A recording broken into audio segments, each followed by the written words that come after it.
Ngiyabonga ma-fighter, ngiyabonga kakhulu. Before ngiyaqala akikutlwi ke le monate haholo wa tsa sefuba ke winter sa betsa ke nako tseo. So le nqolleng ha nkabe ke kwenya mantswe wa botho tse jalo. Maria, I greet you all in the name of this generation, which is the generation of economic freedom in our lifetime.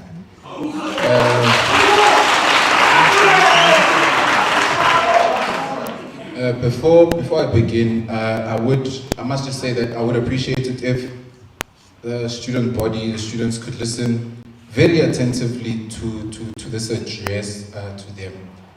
It will be a bit long, but please bear with me. It's been 2 quarters that we haven't sat down and spoken together. But yeah, please just bear with me if you feel like this is a bit long. I've been told by a clown once upon a time, I forget who the clown is, that when I speak, I give academic papers or lectures and stuff like that. So he's a clown, so you must just forget that thing. But yeah, issues of students are many. Oh, guys. Yes, sir.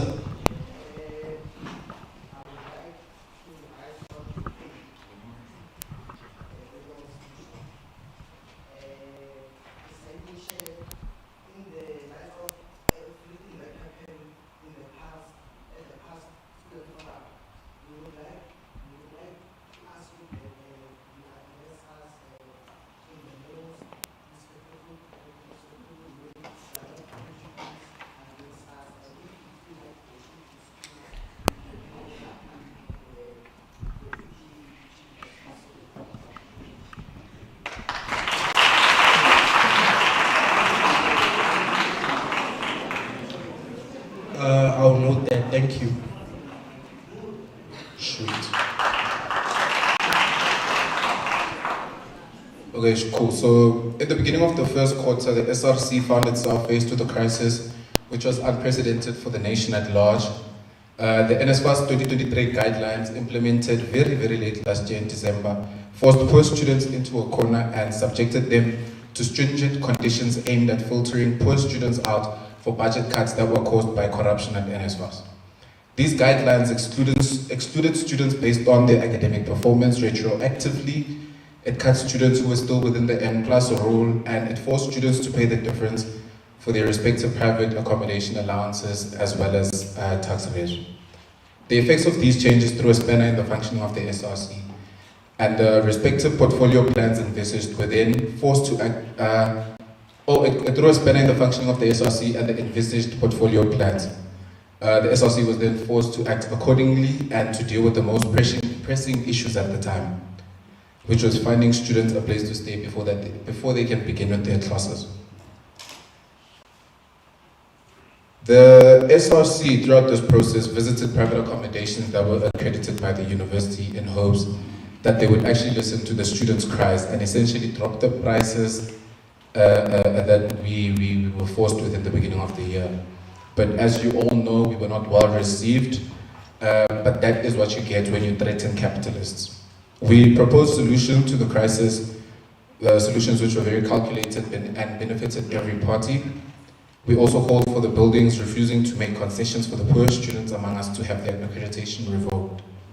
The same solutions were proposed to executive management, and we received the very same response that our solutions are not feasible, and we were rejected. Consequently, we organized a sleep out with students outside Duxbury 90 and tried to mobilize faculty houses, house committees, key committees to represent their constituencies and sleep outside on their behalf, as most students were still stranded at home. The sleep out at Duxbury 90 yielded concessions from private accommodations in that they considered to drop the price to 4,500 for the first quarter, pending finality from NSFAS, because they realized that the poor students that they mistreat are literally the majority of their business. This finality, however, is something which is still pending, and by virtue, the concession must and will still remain. The relative success of the sleep out must be attributed to the students, the governance structures, and societies who sacrifice their time to stand in solidarity with the students affected. So, I must, however, note that the overall participation of students in protests, peaceful protests, demonstrations, whatever, within the University of Pretoria has always been a bit shoddy, and This demonstration was an example and proof of that. The effects of the 45,000 cap are still lingering, and they linger more succinctly for students within UP residences. This is the problem that we as the SRC are faced with right now. This matter has continuously been a huge priority for the SRC, even though it may have not appeared so, since it was not at the forefront of our recent actions. Private resident students had to take priority since they were faced with the immediate risk of homelessness. Our multiple fundraising attempts, which some of you are privy to, are directed to solving these kinds of battles.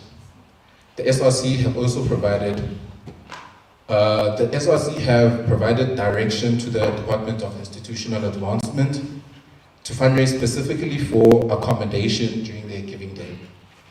For example, whereas last year UP Giving Day accepted donations under the umbrella term known as student development, this year they will have two tabs which will be opening as a result of SRC intervention.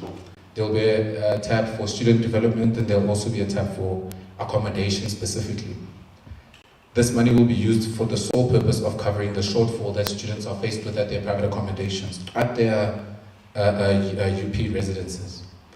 UP Giving Day in 2022 raised nearly $500 million for an array of things that they deem student issues. For example, these pipes you see on campus or whatever.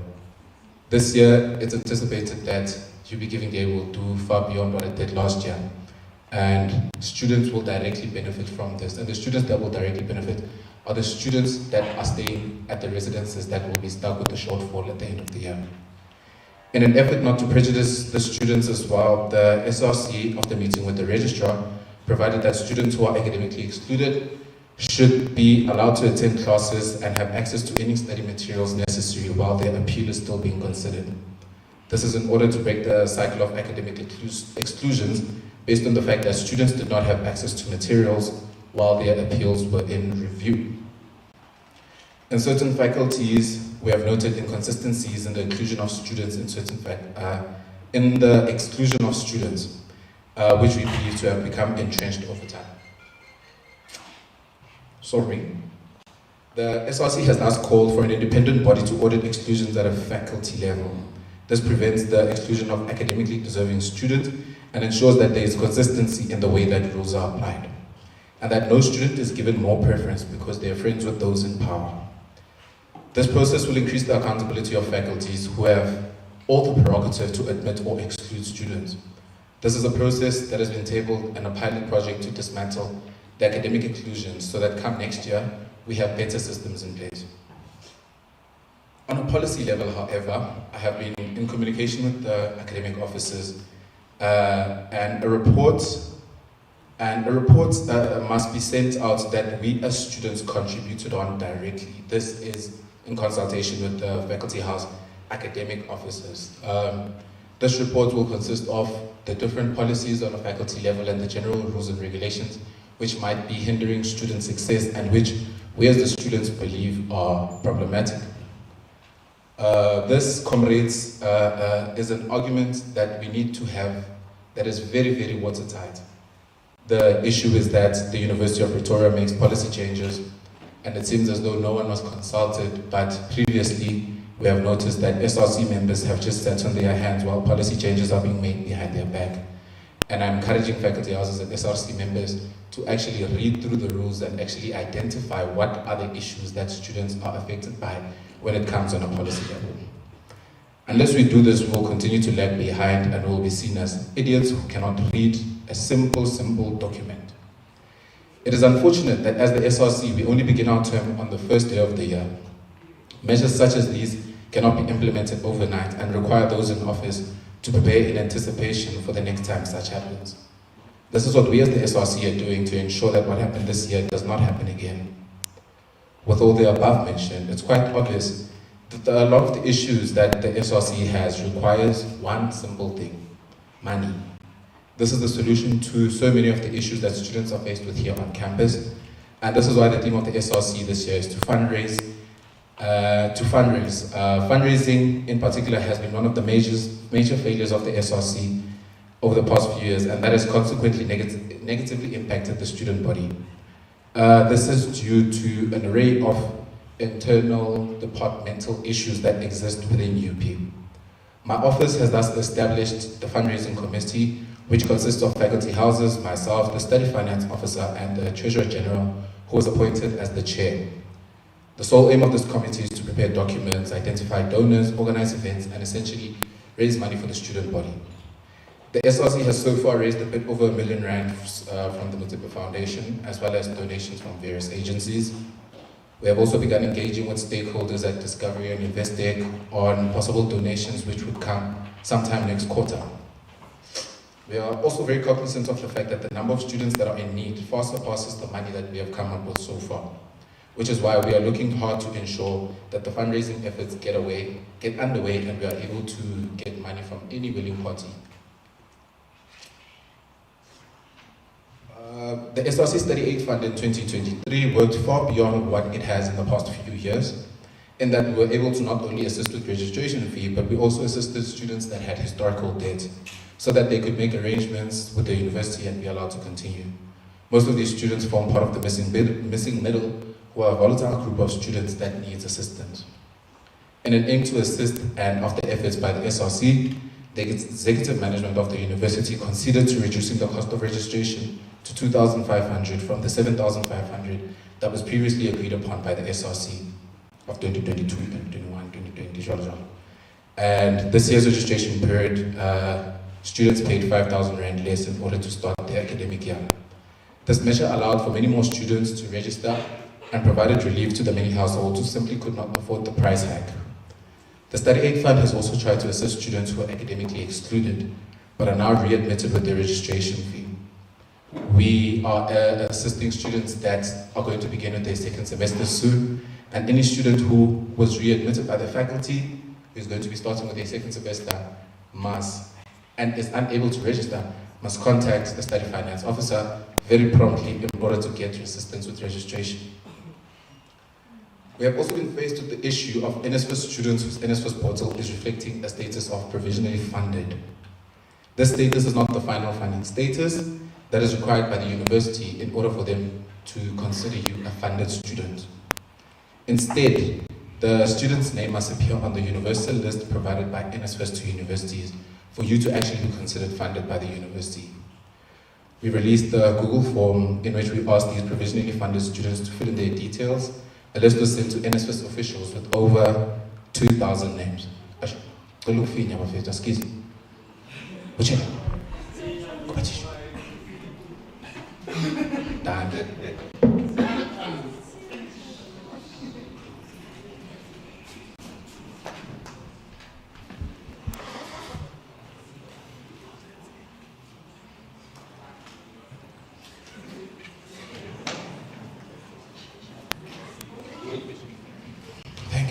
Thank you, Hassan Nagis Fuba. Out of the 2,000 names, or a bit over 2,000, maybe 2.1 names that we sent, more than 85% of the students are in fact funded, and less than 5% were rejected, while the rest were transferring students or students that appealed whose applications or transfers NSFAS was still processing. It's alleged that the reason that these students were still unprovisionally funded is because of a system malfunction on NSFAS's side, which ought to have been fixed many moons ago. But that was not the case until sometime a week or two ago. We also made the executive management aware that these students that are provisionally funded must have the option for bursary payouts to be made available to them, as it is clear that the majority of them are in fact funded. Concerns were raised with this, as students would then have been left with a debt which would have prevented them from registering next year if, God forbid, the students were actually dropped by NSFAS and were not really funded. This could be due to many reasons, such as the students' academic performance being unsuitable for NSFAS, and it wasn't realized by NSFAS, and the university, because they have their records, were able to identify the problem before it could become an issue. And because of that fear, the students then would be stuck with the debt for the entire year because they were funded by a bursary that dropped them halfway through the year. So because of this, we were at the ankles of NSFAS officials like dogs, constantly badgering and begging them until we actually got the issue solved. the issue of the reopening of appeals will also be treated exactly the same, and the appeals will be reopened for students. I believe I have said a mouthful and believe that my members will also touch on the respective task teams and the work that they've done in a bit more detail. These task teams were established with the sole purpose of working in the fourth quarter to deal with the overarching issues we were faced with, such as the finance, accommodation, academics, as well as communicating with the student body. It is for this reason that I believe it is pertinent to have these reports from task teams instead of portfolios, because the portfolio-specific duties took a back burner in light of the crises we found ourselves in. With this said, I must clarify that even though members were working in task teams, they did not neglect their portfolios entirely, but rather it was placed co-bexide while priority was given to the main pressing issues. That is how I would have ended if the first student forum didn't collapse. Currently, we have been faced with many more issues since the last time we met, around about 6 weeks ago. The issue of the provisionally funded students has been ventilated in my open letter to the student body. The residences task team worked to ensure that these students were not victimized by their residences for NSFAS's mishaps. And we continuously fought for the finalization of their funding. When this issue was laid to rest, the SRC was slapped with another NSFAS issue as NSFAS began their annual purge of unfunding students, but this year at an unprecedented rate at the University of Pretoria, because they defunded a bit more than 510 students. We have recently had to scurry and make ends meet for the students, particularly during this vital exam period.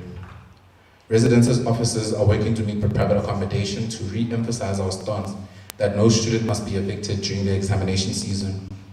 In addition, my office has provided direction and the SRC has donated a sum of money to acquire food parcels for the students who were abruptly unfunded, I mean. This then process will be facilitated next month as we continue to identify students that are still stuck in these unfortunate predicaments. The donation, however, will never be enough for the demand. So I have also begun a staff-centered food donation drive in collaboration with Reach Out and Give, which hopes of getting those with the resources to actually give back to the students before I can actually come to the student body and ask struggling students to assist other struggling students.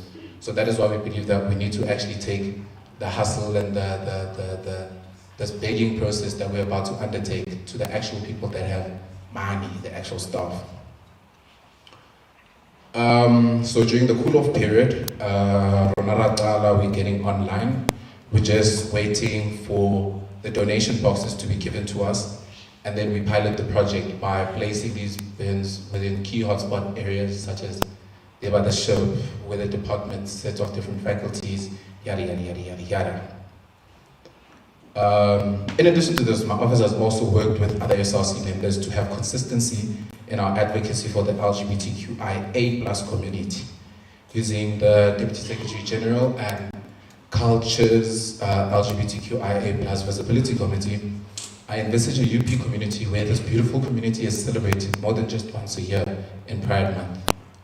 Therefore, we will be having activations and events on different campuses throughout the year until we finally reach the pivotal point known as Pride Month.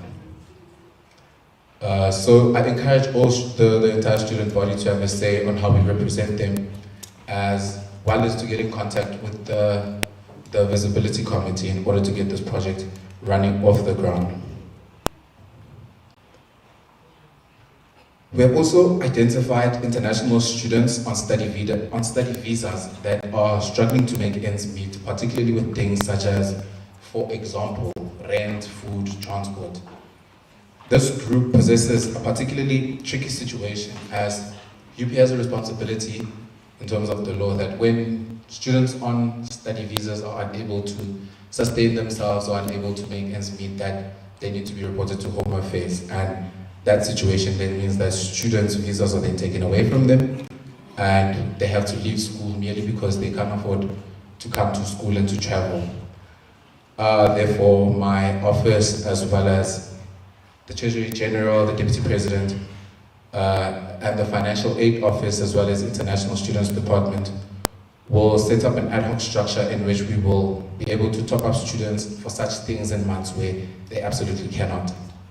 This issue that solely affects the international students is a pandemic that previous SRCs have failed to provide a permanent solution for. This is a step towards the solution, and I doubt that such an initiative will benefit so many people. My office has also dealt with the day-to-day student issues such as lease cancellations from below standard recognized repair accommodations. This is an effort my office does in collaboration with other members as well in the SRC. And will hopefully, and this point will hopefully allude to the report that will be given by other members.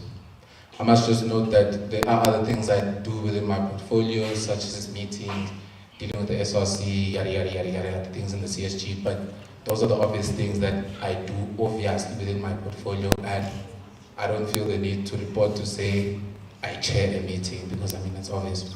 So that's why this report is kind of an above and beyond of the responsibilities that I have within my office and the assistance that are provided within the SRC in order to provide direction and in order to serve the students in the best way possible. I appreciate you all. I love speaking to you. So yeah, thank you very much.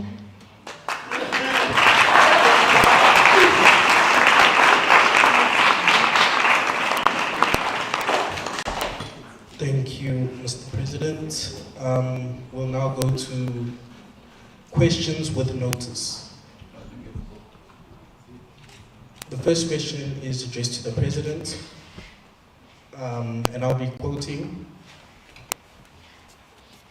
the question exactly as it is put here.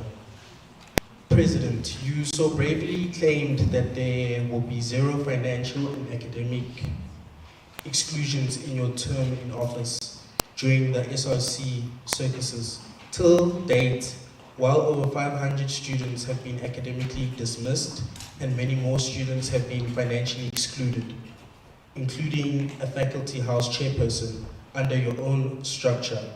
Do you acknowledge that you lied to students when you had spoken about dismantling academic and financial exclusions and handed out flyers with your name on them, saying the same thing, or are you going to continue gaslighting the UP student body? If you accept neither option, are you going to ensure that every student does return, including those of us who have been financially excluded and academically dismissed as per your campaign promise? Sweet. Okay, cool. So in regards to this question, I just want for us to be able to understand the definition of dismantling and the fact that it is not a process that can happen at the whim of anyone.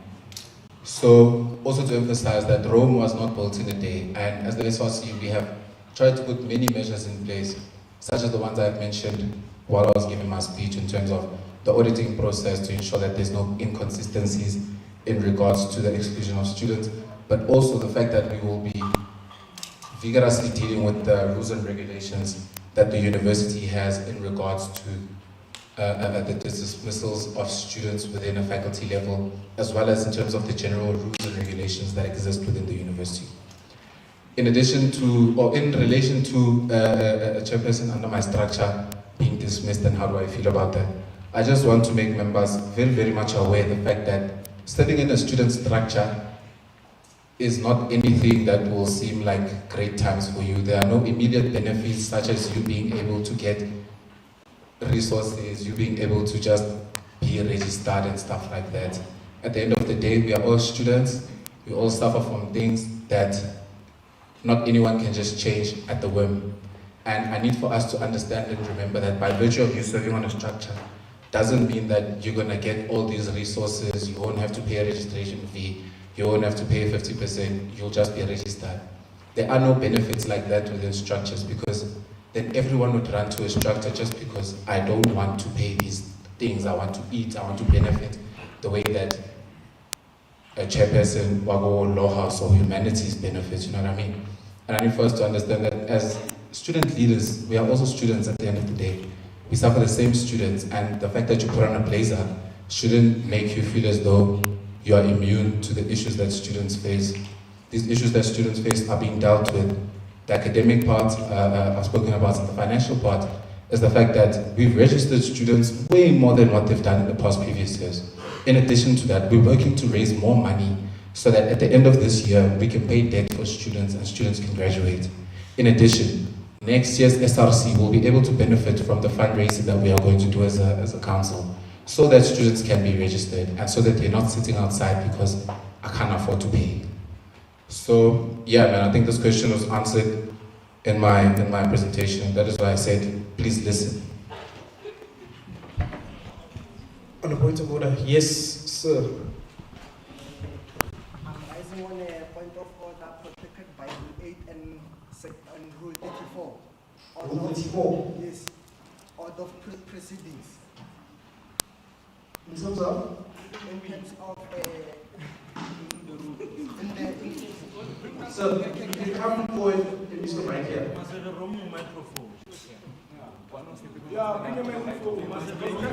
It's attached.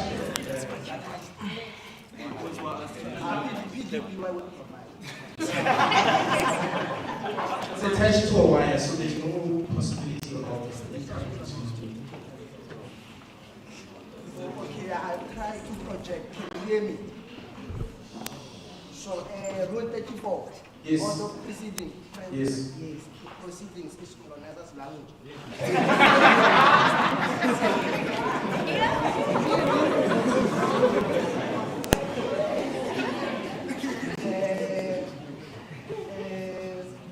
It states that maybe there should be greeting, invitation, apologies, announcements, and presentation of quarterly reports by SRC secretary and members of the SRC, which is happening now, right?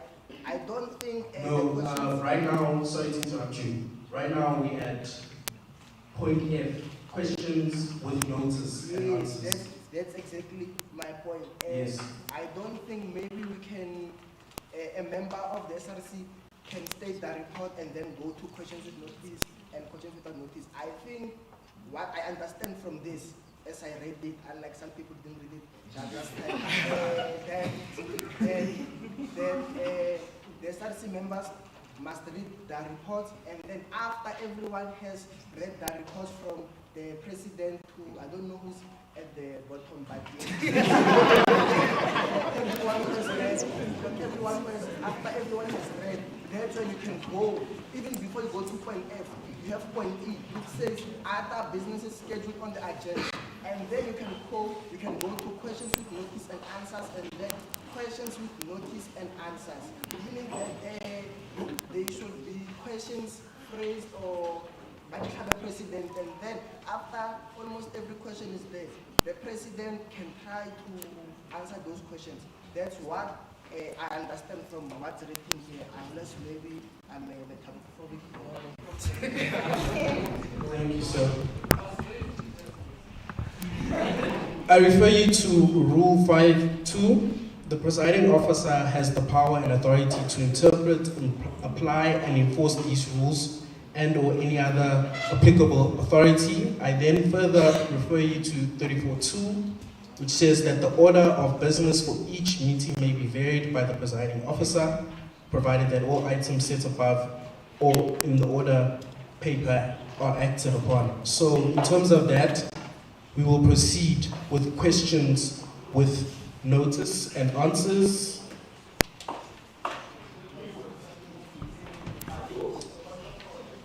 President and Deputy President.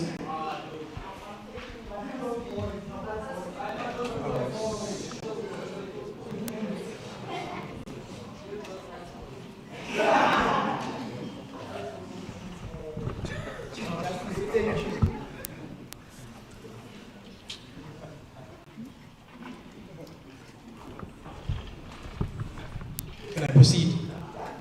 Thank you, sir. President and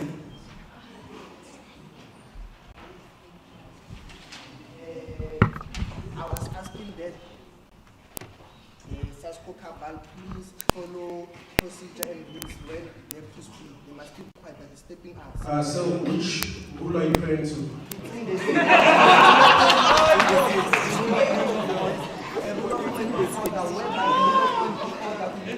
Says that a specific rule, but can provide way in a way that you know where it is. It's your job to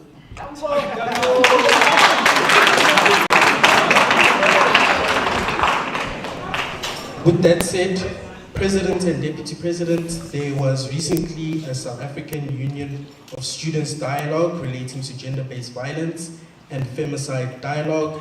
From our understanding, there was a willingness. Yes, sir. On which rule are you rising on? What's that one of precedence? Point of procedure. I just wanna advise on this, especially, and I think it's what my colleague has been trying to raise, and it's also shown from the question you are reading now. It says the question to the president and deputy president. So when everyone is presented a report, it makes us easy. Because remember, the country also, they collaborate, especially because we are from task teams and stuff. To pose questions, say, my question is addressed to President together with a transformation because they've already presented. I put it to the House, let's agree. Can we read all reports? After that, they take questions. If anyone disagrees, if majority says no, we must continue this way. We don't have a problem with that. But it's logical for questions, especially because we had task team, for questions to go, that will go coupled. Let everyone read the report. When everyone is done, we'll ask questions with questions that send one by one, then after we come without notification. Thank you, sir.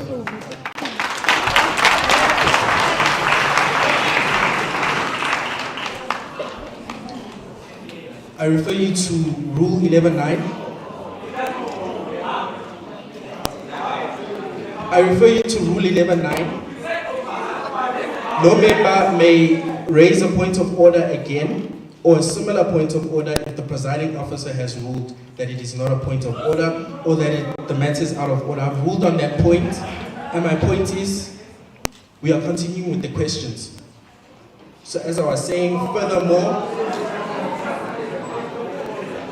Furthermore, if the presidency did in fact deny the request to attend the program, what is the reasoning?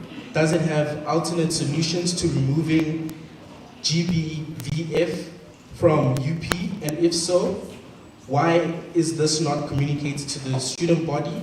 Or alternatively, does the SRC presidency just not think that this is an important matter? Danko. I'll answer on behalf of myself and the Deputy President.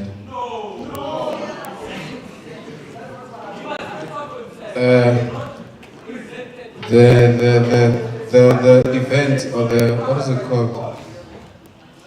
This dialogue that took place, that was hosted by SAWUS, which was about gender-based violence and femicide. The program was sent to myself and the Secretary General of the SRC, and in the program they had allocated 15 minutes to discuss gender-based violence. This, in addition to my previous experiences with SAWUS dealing with gender-based violence, was that it was going to be an engagement that was not going to be fruitful at all, because when we previously went to SAWUS and they reported on how they dealt with gender-based violence, we were told that women must stop wearing short skirts, must stop drinking alcohol, must stop going to clubs, which I believe is an idiotic answer that you give in regards to gender-based violence or femicide that takes place. In addition to this, 15 minutes to discuss gender-based violence when it is a pandemic that affects the entire country is just stupid, if I'm being honest. And the person that sent this question, it's obvious that they think they know things, but they know nothing at all. The SRC is currently meeting with, the SRC is meeting with a software development company that kind of approached us with an idea to have facial recognition software that is used within the university, so that when cases of GBV are lodged with the disciplinary committee or disciplinary panel of the university, that they're able to not search for one's face for a full hour, 3 days, whatever, trying to identify where, for example, Kanye was on the day of the allegation, but instead it will be a software that will enable us to be able to quickly deal with cases of gender-based violence, because it will allow for the University Security Department to be able to identify and pick up any suspected individuals. This is one of the things that we have, that we are still engaging and are going to meet on with the facilities, safety and security, the Department of Safety and Security, as well as the aforementioned company. In addition to this, my office, if you can read my plan for the year, you'll see that we'll be hosting what can we call it? Let's call it a men's conference. We'll be hosting a bit of a men's conference later on this year. This men's conference is going to be directed specifically at the men within the university, as statistically, listen to me carefully now, statistically, the highest perpetrators of gender-based violence in South Africa, that's something we cannot hide from, that men are the highest perpetrators of gender-based violence. And so we are going to have this men's conference to speak directly to what statistically is the root of the problem, in order to find consensus and talk to each other and say, but no, why do we do this? How do we change this? And how do we actually find a step to move forward in a better direction as students within the University of Pretoria, and as well as men that are on this campus? This is an initiative that seeks to not do what everyone else does, to say, no, let's educate, let's educate. We've been educating for very long. We educate women, we give them pamphlets, but they are the victims most of the time of gender-based violence, but you're still educating them on what not to do. So now we're actually having a chat with the gents to say, this is what we shouldn't do. This is how we prevent this thing from happening. How to take care of people when you're outside at clubs in order for instances of gender-based violence to not occur while individuals are enjoying their life. Because we can't stop you from drinking. I can't stop you from wearing a short skirt. Hot girl season is upon us real soon, and we can't prevent that from happening. Therefore, we need to speak to the issue. And statistically, the issue are the gents. Oh, sorry, I ran out of time. Ajahn. Thank you, Mr. President.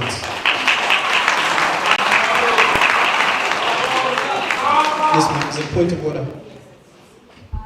I would just like to ask, specifically in regards to section 11.4, rule 11.4. So about raising points of order in regards to procedural practice, anything like that. I would just like to know the rules that we're following for student forum now. Is it the previous rules or the ones that somehow came into effect as of the 23rd of May? Because it's kind of difficult. It's kind of difficult now to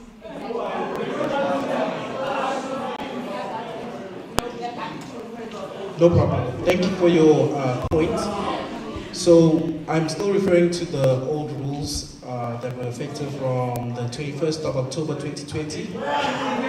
The other rules have not been in effect yet. They need to be signed by the acting director of student affairs and myself. And then, so probably by the next student forum. Yes. And then,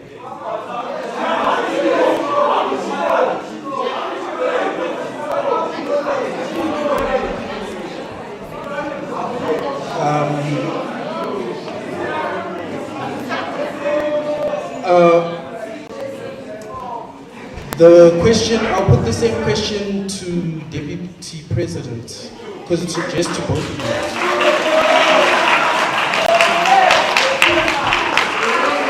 Finally doing something.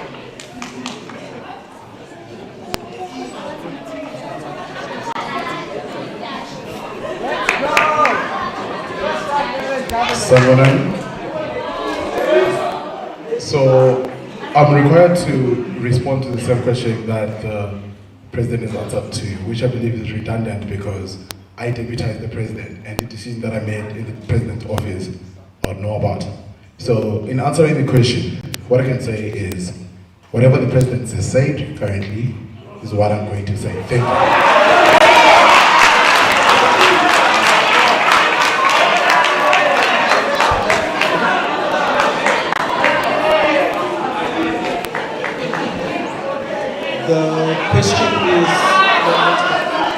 The question is to the Deputy Secretary. A certain student society received an email from your office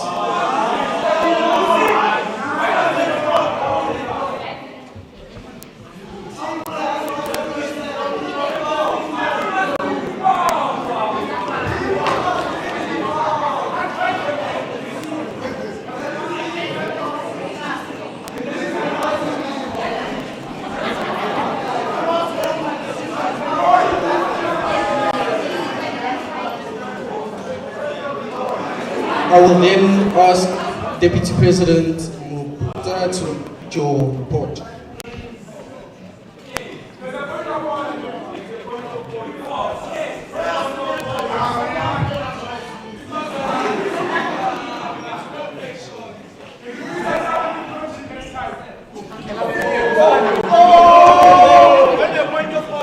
This job title is equal.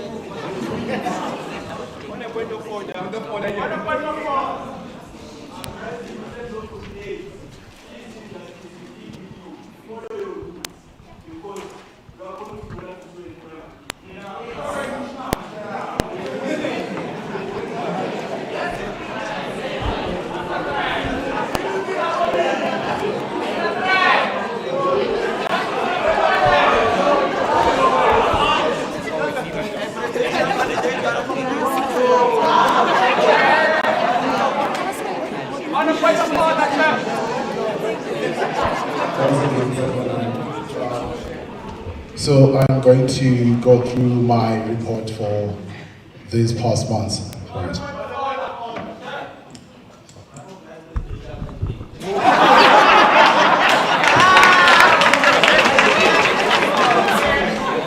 Yes, sir. This man a few minutes ago, no, a few seconds ago.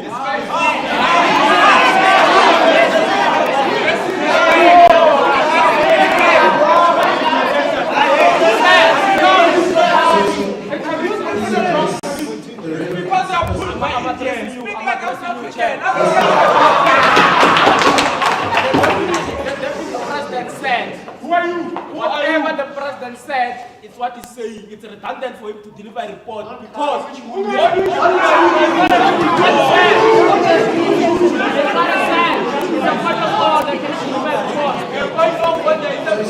cannot allow this man to deliver a report because it will be redundant.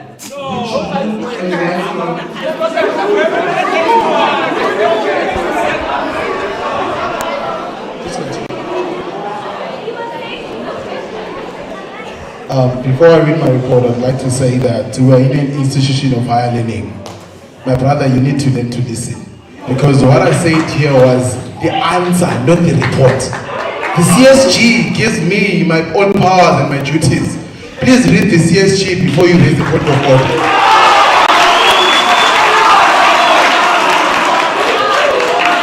Thank you. So I'll begin with...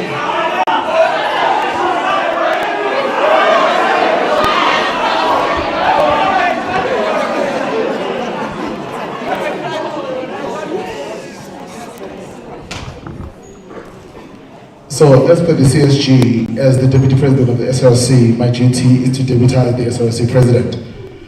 In assisting the President, I've worked closely with the President to ensure that smooth functioning of the SRC. We have maintained open communication channels to discuss ongoing initiatives, address concerns, and make informed decisions together. I've diligently deputized for the President in his absence, ensuring the uninterrupted flow of operations and the representation of the SRC. By collaborating with the President, I have helped in coordinating and organizing SRC meetings where we discuss important matters, review progress, and plan future activities. Supporting SRC functions is one of my duties. I've actively participated in the SRC meetings and contributed valuable insights to discussions and decision-making processes. Together with the President, I have represented the SRC at various events, meetings, conferences, thereby ensuring effective communication, networking with external stakeholders.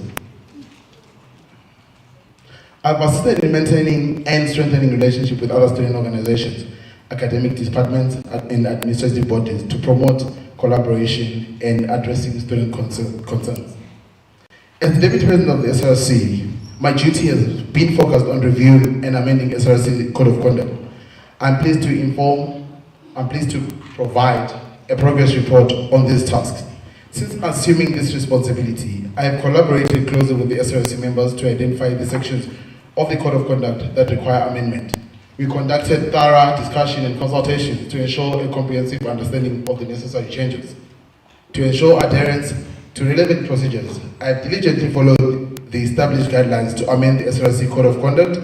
This has involved consulting with appropriate stakeholders such as the SRC Executive Committee and the relevant authorities within the institution. Our collaborative efforts has Our collaborative efforts have resulted in a comprehensive SRC code of conduct.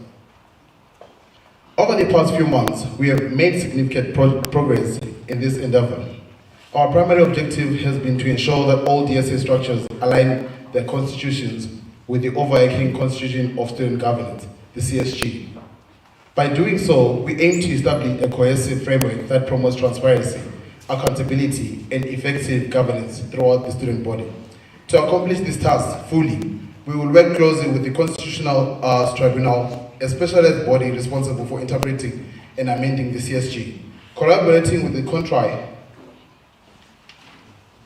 has been instrumental in the guiding review process and ensuring its compliance with legal and procedural requirements. We have commenced a comprehensive review of constitutions of faculty houses, day houses, and societies. This process involves examining the existing constitutions, identifying areas that require updates or modifications, and drafting proposed amendments. Our objective is to streamline the constitutions, remove inconsistencies, and incorporate any necessary changes to align with the CSG. With regards to registration funding for postgraduate students, my duty was to secure funding for postgraduate students. I achieved this by engaging in meetings with the Postgraduate Support Office. These discussions resulted in successful funding of a significant number of postgraduate students' registration fees. At the start of the year, I compiled a comprehensive list of students who required financial assistance. This list was submitted to the Postgraduate Funding Office for consideration. Approximately over 60% of the students on the list who met the criteria of having no historic debt and being accepted into their respective programs, they received funding and were able to register for the course. However, we're looking forward to more than a 60% in the coming year in communication with the incoming SRC. Overall, my efforts as the Deputy President of the SRC in facilitating meetings with the Postgraduate Support Office have been fruitful in supporting postgraduate students' educational pursuits by securing the necessary funding for their registration fees. Planning of International Student Day. In my capacity, I am responsible for overseeing the planning process of International Students Day. Although we have just begun the planning process, there is not much to report on at this early stage. Our initial efforts have focused on forming a dedicated committee consisting of representatives from various international student organizations. This committee will play a vital role in coordinating and organizing the event. We have also begun brainstorming ideas for activities, workshops, and cultural performances that will enrich the celebration. In the upcoming weeks,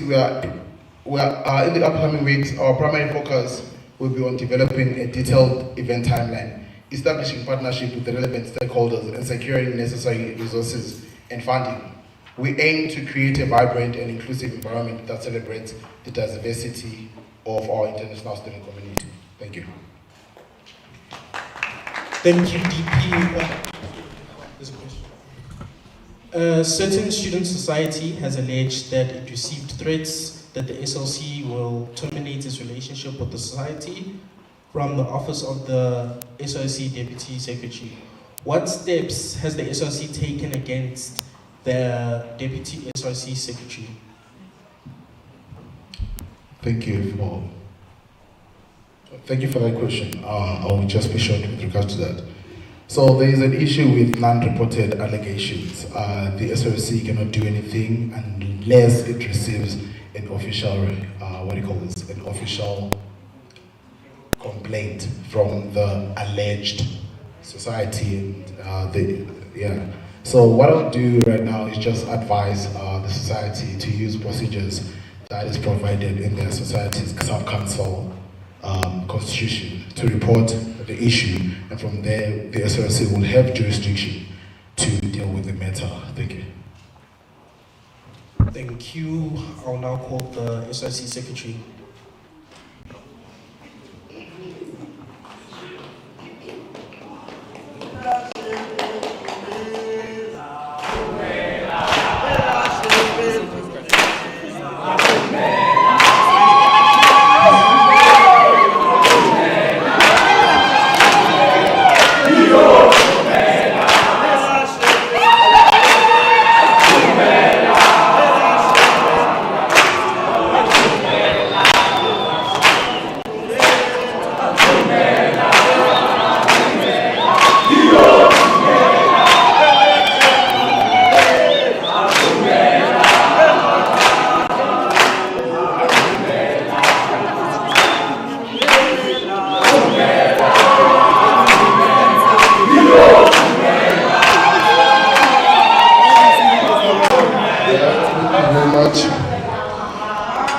Good evening, everyone. To the presiding officer, greetings.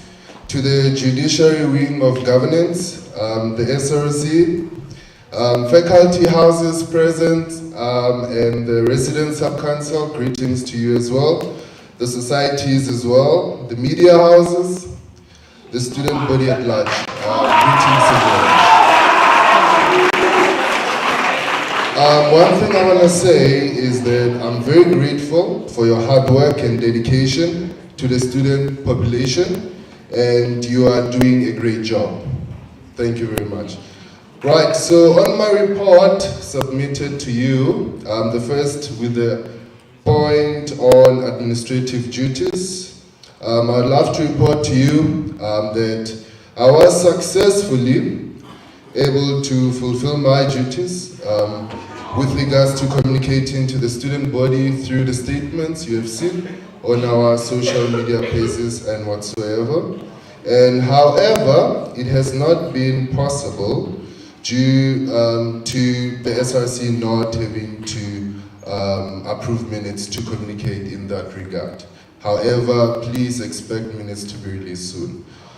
With regards to help desk period from January till now, working with the finance and fundraising task team, I was able to successfully assist students through in-person consultation and also through answering and responding to emails timely.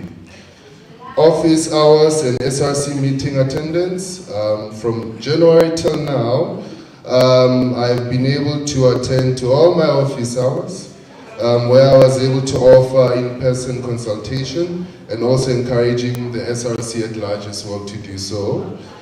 And also with regards to my extra office hours or working overtime successfully as well, because we are so dedicated. I'd love to thank the student body at large, especially SRC for that as well. Right, so meeting with the university executive as well.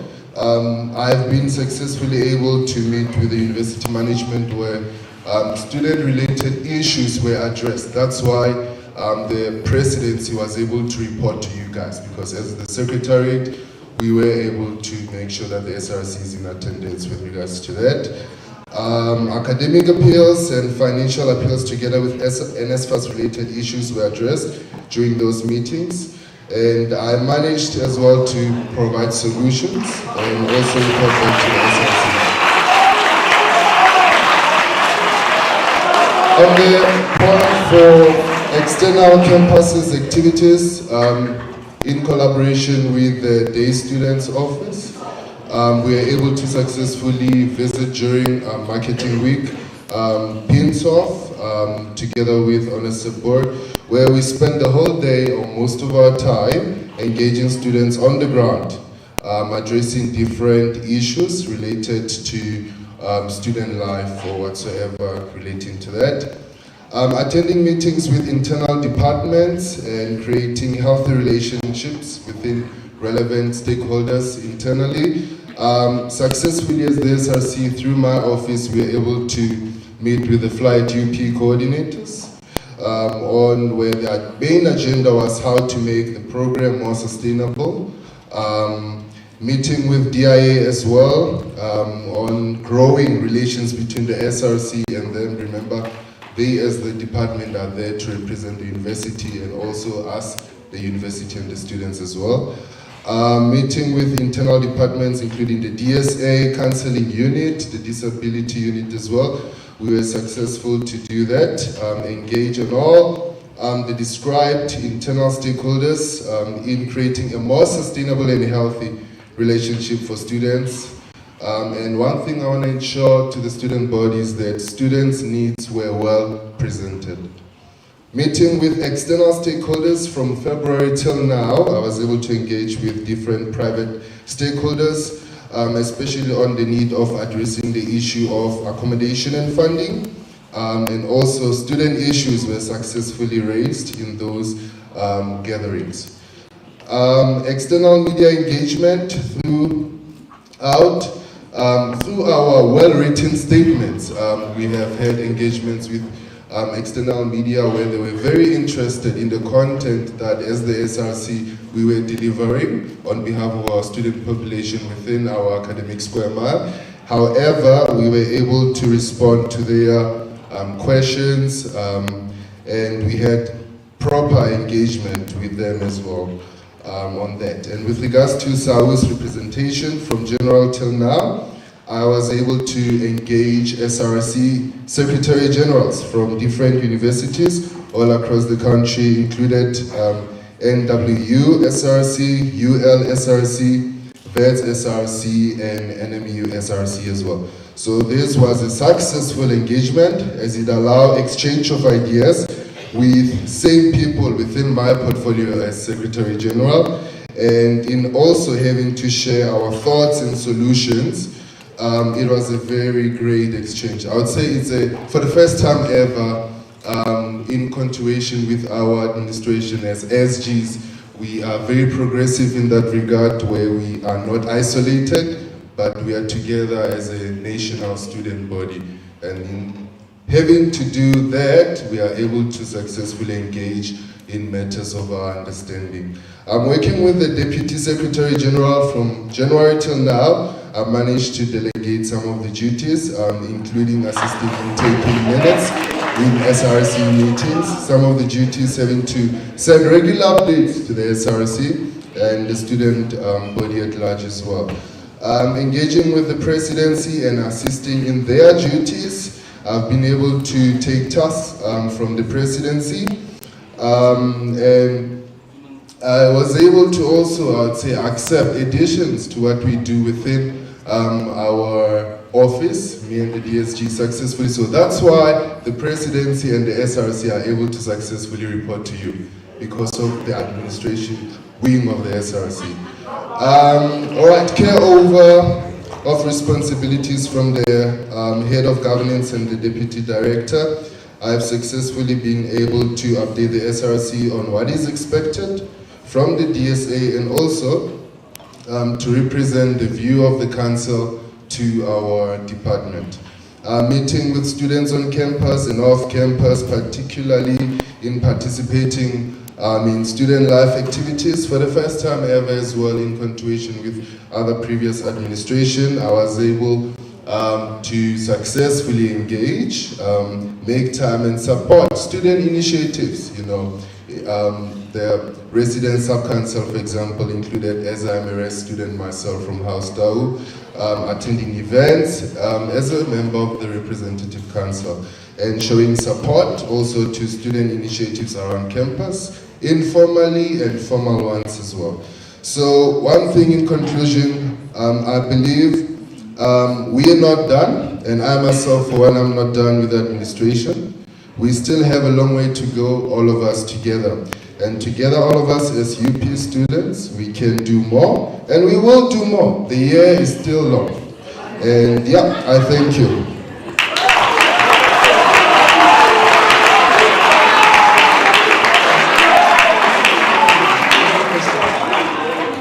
I will now call up the SRC Deputy Secretary.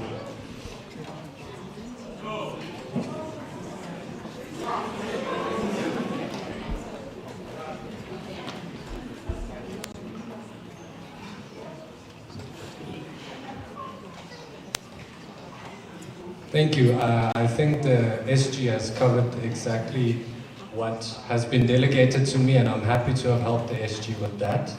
I will now proceed to my first initiative that I attempted from the first quarter till now, which was a non-portfolio specific initiative, which I did in collaboration with Student Culture, which is called the Queer Working Committee.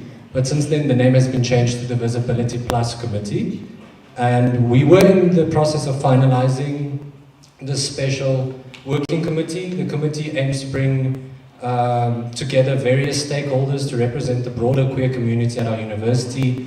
Hence, we're launching the events on external campuses by creating a platform for dialogue and collaboration. We hope to promote inclusivity and advocate for the rights of LGBTQ+ students on campuses.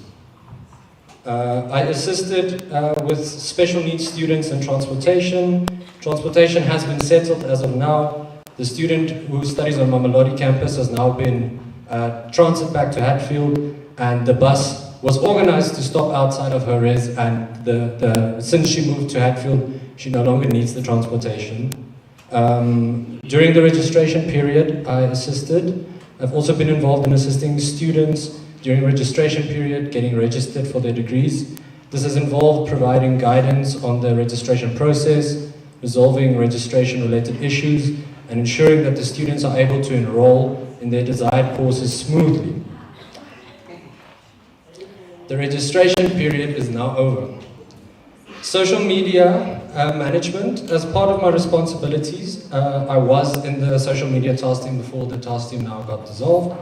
I have been actively involved in managing the Student Representative Council's social media platforms. This has involved creating and scheduling content, responding to inquiries and feedback from students, and promoting events and initiatives organized by the council. The Office of the Secretariat received a case of a sexual harassment, and we aided the Transformation Office and the Transformation Officer in handling an accused sexual harassment case, and it was reported, as mentioned, to the Office of the Secretariat. This involved providing administrative support, coordinating with relevant stakeholders, and ensuring that the case was handled in a sensitive and confidential manner. The case has now been settled. I temporarily assisted on the accommodation task team when pressing accommodation matters ensued, and we ensured that students had a place to stay. This involved coordinating with relevant authorities, liaising with accommodation providers, and finding temporary solutions for students facing accommodation challenges. The task team has now gone back to its original numbers. With regards to Student Forum, I successfully organized the first quarter Student Forum. It may not have lasted, but it was successfully organized, as is this one. And I'm also currently ensuring the decentralization of Student Forum. As of now, I don't know, but some of the external campuses have joined online due to transportation issues. That has been my duties as the Deputy Secretary.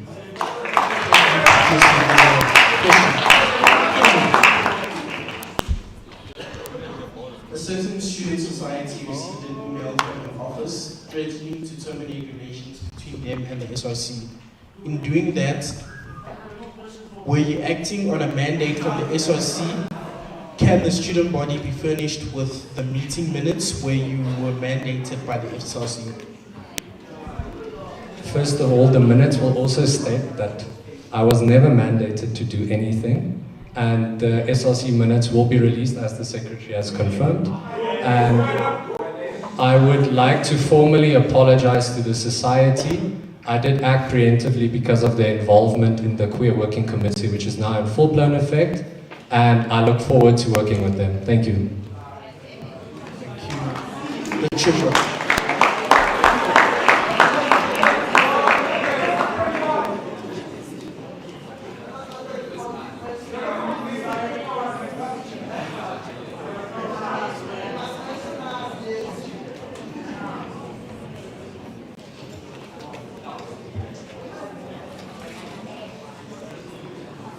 Hi everyone.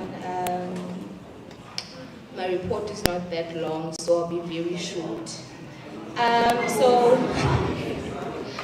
So the first initiative was the Finance Task Team, where the Office of the Treasurer was a part of the Finance Task Team, and finance-related queries were answered. And I was also part of the process of the disbursement of funds of the Study Aid Fund to students.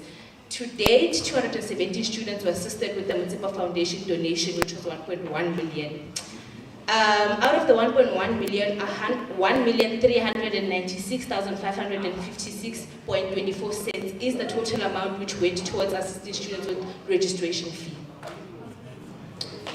Allocation of funds to portfolios. The total amount received by the 2023 SRC was 470,000 rand. I requested for 300,000 rand to be donated by SRC members to the SRC Study Aid Fund, which they did. However, seeing that the SRC of the University of Pretoria received 1.1 million from the Mzimba Foundation, I returned 100,000 back to the operational funds of the SRC members. By the end of the allocation, each portfolio received 15,294, which was the operational funds for the year. I'm also in the process of establishing the Treasurer's Sub-Council, which is the fundraising committee for now, as we still have to amend the CSG. I have established a sub-council which held its first meeting on the 10th of May. The fundraising committee is chaired by the SRC Treasurer and consists of the SRC Study Finance Officer, the SRC Postgrad and International Officer, and nominated members from each faculty houses. The president of the SRC will, however, be part of the fundraising committee for now to oversee things as it's still in its formation stages. Here, I'm going to mention the challenge. I could not get one faculty house specifically, namely is the EBIT faculty. What I want to say as a mitigation matter is that all faculty houses should join this fundraising committee. No faculty is better than the other faculty.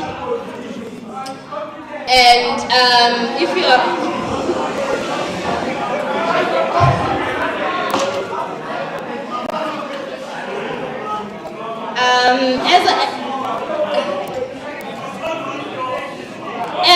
as a true leader, you should...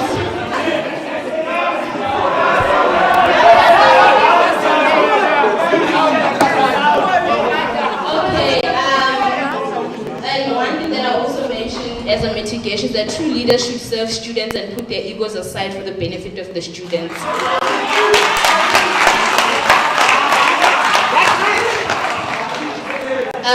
The Study Aid Fund donation to SNAP. Some of the remaining amount from the Study Aid Fund, which I will disclose the amount right now, will be donated to SNAP. The money which will be donated to SNAP to assist students that are still on provisionally funded, transferring students and students with no funding at all is 100,000 rand, which will go to the SNAP donation.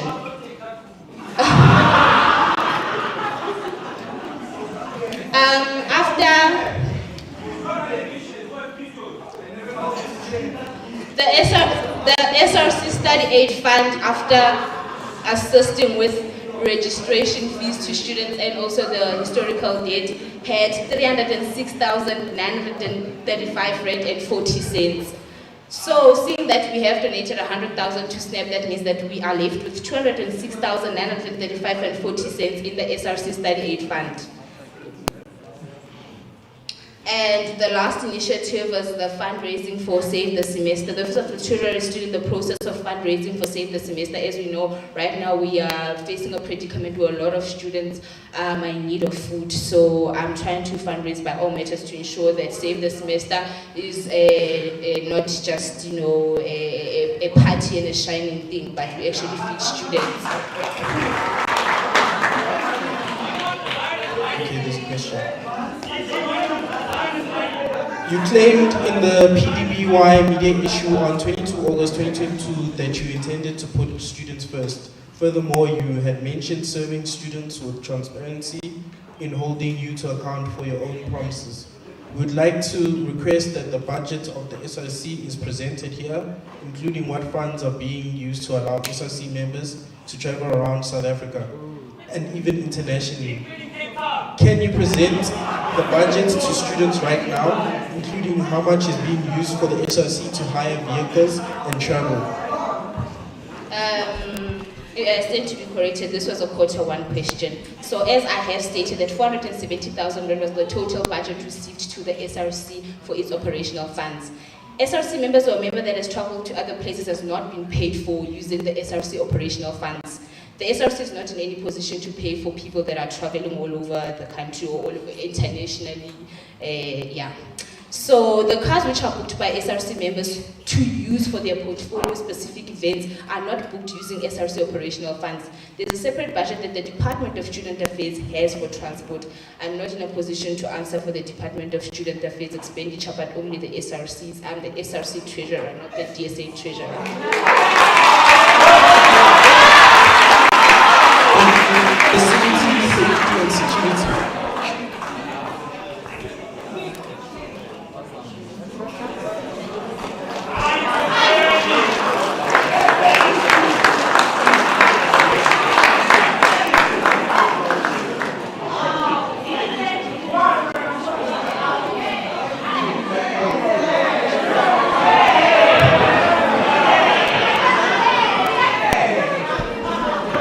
Thank you very much.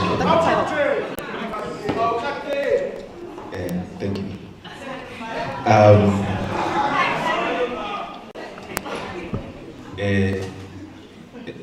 It's very nice to see that the Student Forum has not collapsed yet. We are really joining. It shows that as leaders in this institution, we are willing to find a way against our differences. Thank you very much, comrades, for doing this. Comrades, I will start my report now. Yes.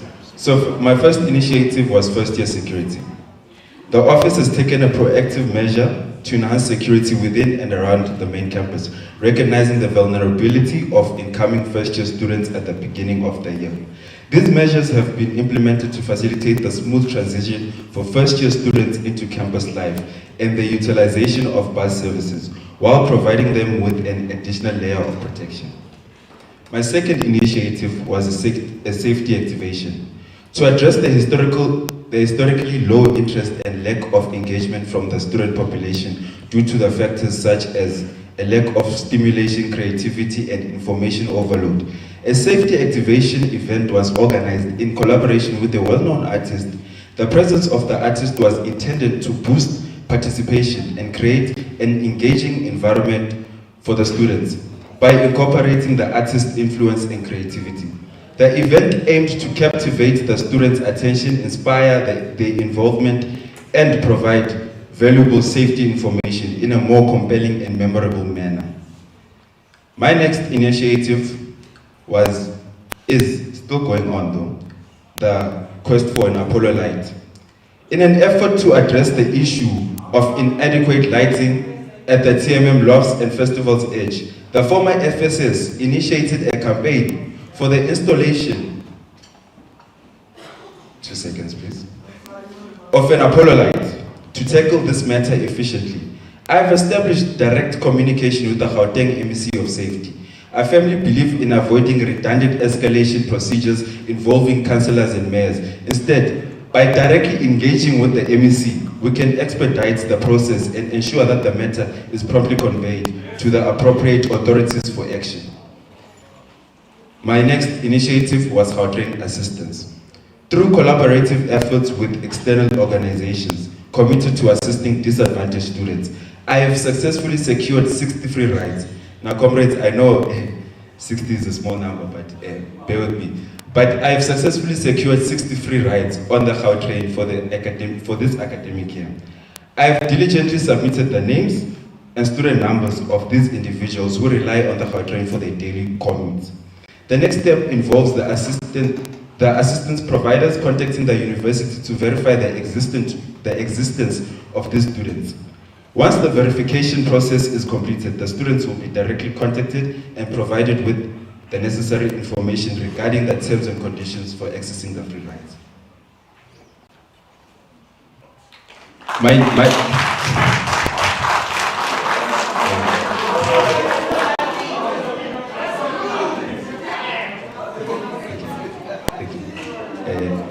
Now, Chair, I have a problem here. Through you, I ask that the House allows me to continue with my report, because I submitted my report, but it did not get to the student populace intact. So my next initiative was buses. Due to the accommodation cap of 45,000 Rand imposed by NSFAS, an increasing number of students have opted to move to Sunnyside. As a result, students from various campuses who were affected by this change reached out to me, highlighting the challenges that they were facing. With the assistance of bus services, I managed to provide support to these students. However, I continue to encounter challenges with the bus department that I'm actively seeking solutions for. One of the main ongoing issues is the bus stop at Handra. I've been in discussions with the bus services regarding this matter, and they have expressed that to conduct research to determine the number of students affected by this particular stop. They also mentioned their intention to find a suitable stop near the residents to address the concerns raised. Another challenge pertains to the Mamelodi bus. The course coordinator for BCom Extended Program insists that the students require extra time on campus due to the intensity of their courses. However, Yes, sir. Thank you very much. Can we be told what report is here written? Because the report that was published to us ends on how train things. Which rule are you writing on?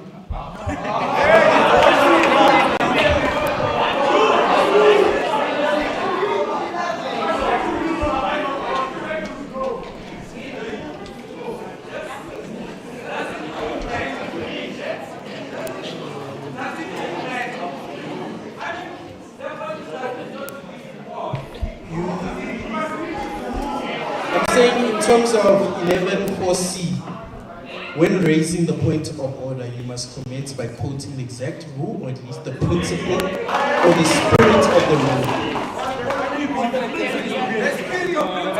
The question is coming in. We can't be teaching you. I'm going to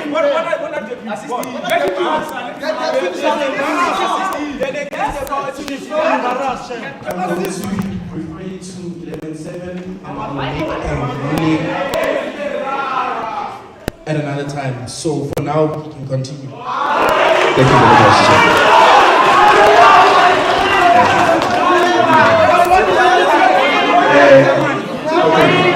I will start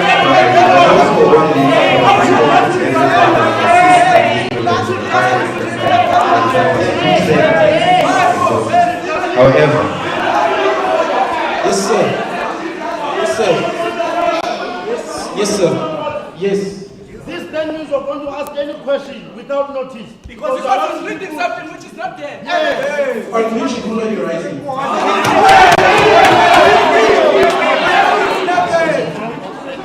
thank you very much, Chair. We fail to understand that these Mamelodi buses can serve students residing in Mamelodi who do not attend classes on a specific campus. I am actively working towards finding resolutions for these challenges, as it is crucial to ensure smooth transportation for all students and address their specific needs efficiently. Please allow me to brief you on the new strategy used by Hatfield CID. We have previously expressed our concerns regarding Hatfield CID and K9 security congregating by the circle at Springbok Park. However, in response to the grievances raised, the CID and K9 have devised a new strategy to address the issue and enhance security on Hatfield campus. As part of this strategy, the motorbikes previously used have been replaced by bicycles. Each motorbike funding these 3 bicycles, resulting in a total 6 bicycles, now patrolling the area. These bicycles are supplemented by surveillance cameras, ensuring comprehensive security coverage. Additionally, 2 motorbikes are stationed at Prospect and Tax Village.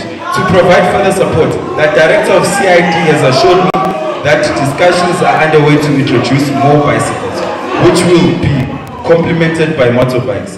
These additional resources will specifically target the areas surrounding Duncan Court, aiming to strengthen security measures in that vicinity. This proactive approach to security enhancement demonstrates the commitment of Hatfield CID and K9 in addressing concerns and maintaining the safety of the Thank you very much.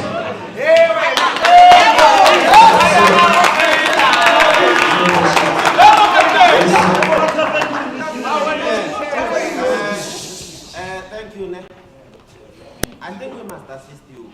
The point of order rule says that we can quote either the rule, the principle, or the spirit at which the point of order is coming from. We are saying to you, the reason why people publish reports before coming here is to give us a chance to send those questions with notice. Now, if someone takes a platform and speaks something that's not on the report, it means there are no questions with notice there. It means you must allow us to ask whatever question might come to the head while it's on the platform. That's why they are trying to tell you, but I do not know what this attitude is coming from. I'm not done. I'm saying what you must do is to call this man to the platform. He must withdraw all the things that were not on the report. Or we are going to have to allow us to ask any other question without notice, unlimitedly so. Thank you.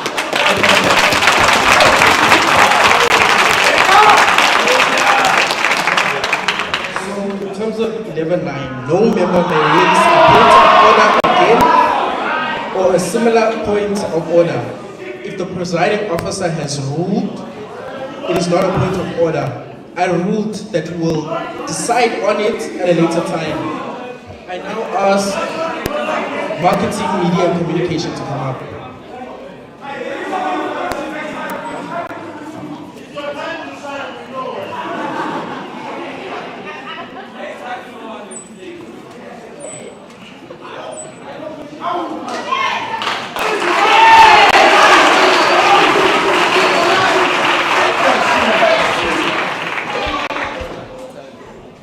Revolutionary greetings to everyone. Thank you for the applause, comrades. Thank you very much. So, yeah, the first initiative that I had this year was the help desk, which I believe each SRC member took part in. As the marketing officer, I assisted students on our social media platforms, which are Instagram, Twitter, and Facebook, by directing them to the relevant departments and giving them general guidance on registration. The second initiative that I took part in was the Society's Marketing Week, together with the external visits, which were hosted on more or less similar days. I created posters for the external visits that the SRC went on, and also posters for the Marketing Week, which helped in keeping students informed on where the SRC would be and when.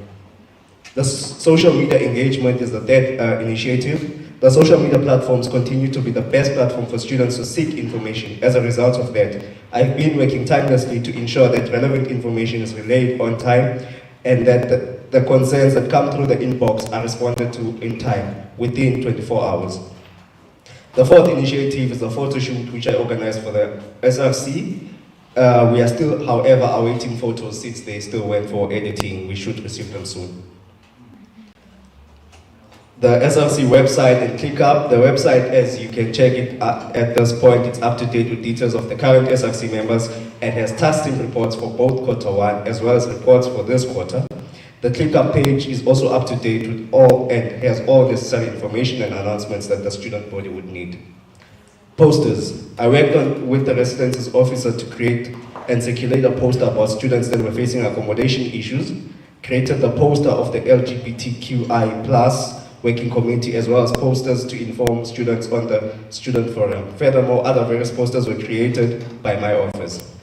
The Fly UP Thrift Shop, which was held on the 25th of April 2023, I coordinated the activation for the SRC and ensured that the SRC is visible on campus on the day of the thrift shop so that students can engage the SRC and raise any concerns they have. The World Malaria Day initiative, which was held on the 25th of April as well, I worked with the UP Institute for Sustainable Malaria Control on raising awareness about malaria, the research that the Institute does, and celebrate the World Malaria Day, which was celebrated on the 25th of April. Furthermore, the aim was to inform the student body of the existence of such an institute here at UP. Social media engagement, which is a continuous project that I'm working on. I've been managing the social media accounts of the SRC, responding to DMs that students send to ensure that students are assisted as quickly as possible. Thank you.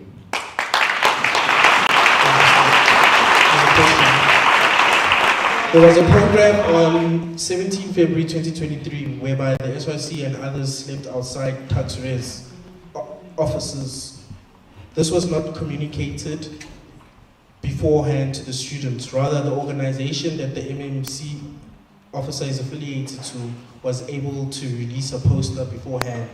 Does this mean the SRC MMC officer is incompetent and incapable to communicate effectively with the UP student body, which would be a failure to what you had claimed in the PDBY media issue on 22 August 2022?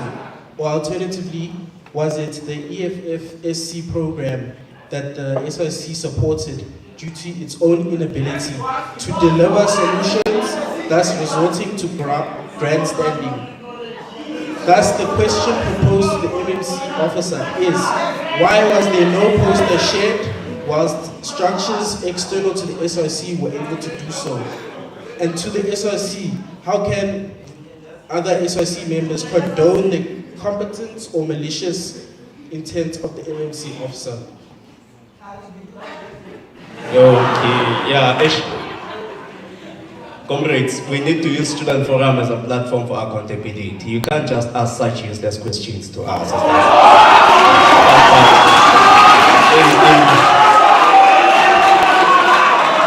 In any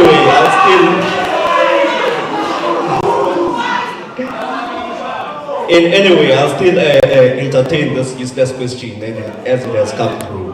Firstly, as the MMC, I cannot restrict what societies post on their social media pages. I think if you go through policies and guidelines, you know that I cannot restrict any society from posting whatever they want on their social media pages. Secondly, the SRC had agreed that we'll post videos and pictures on the day of the demonstration, at the demonstration. Thank you.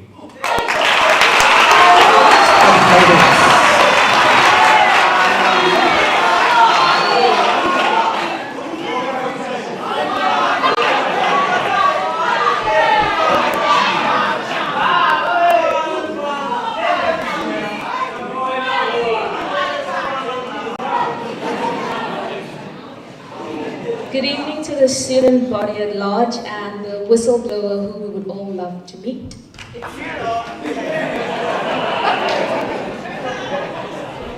I'm not going to repeat everything about the help desk. I just want to clarify something that the MMC said. He said all SRC members were helping. It's not all, it is some.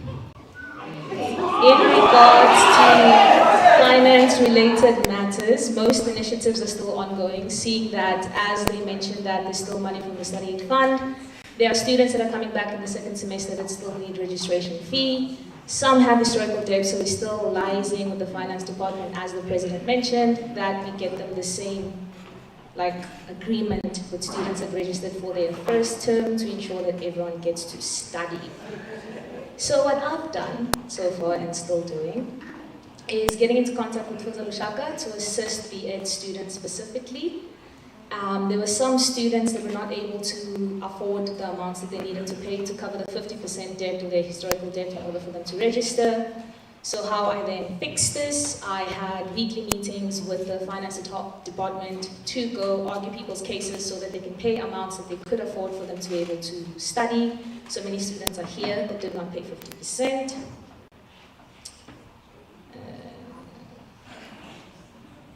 Also, I know that there are some students that do not have access to social media or receive emails and so forth because of data. So what I then did, I joined multiple WhatsApp groups to reach students that don't have access to these platforms, to ensure that I shared links to get their details for me to go argue their cases and get them help. We help undergraduate students, postgraduate students, as well as international students. Other students were then encouraged to get affidavits that then permitted me to act as their proxy during negotiations for them to get funding to continue studying. With the help of the Deputy President, he also assisted in dealing with postgraduate and international students, as we do not have a PISA officer because she resigned.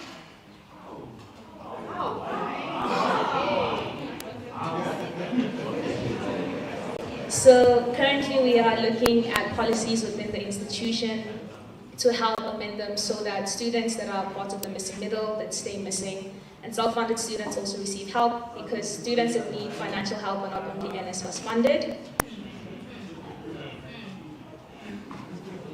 There were still students that did not know the results of their academic appeals, so with the help of the academics officers, I managed to get their details so that they could then be registered after their appeals were approved.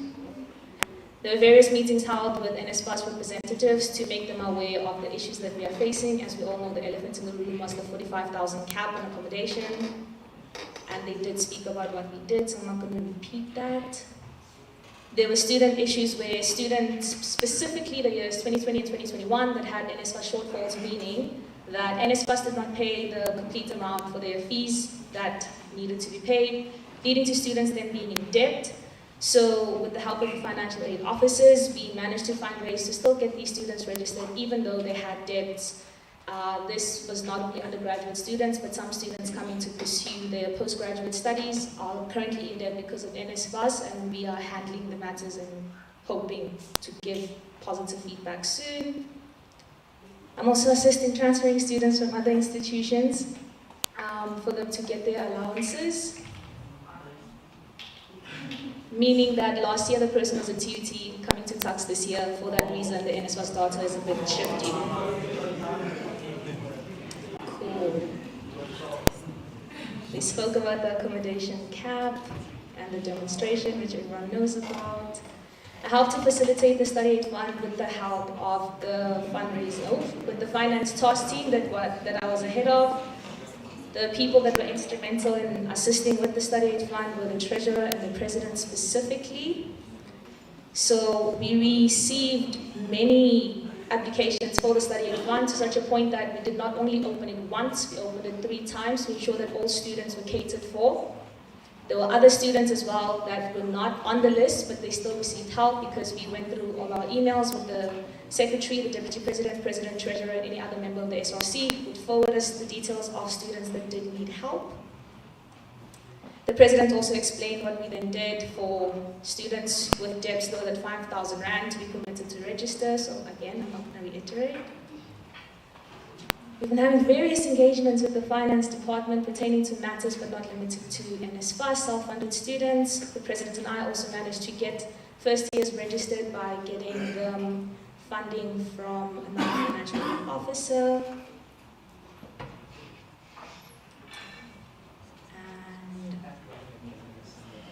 And yelling at journalists, apparently I was supposed to say that. I yelled at Malati and I'd do it again.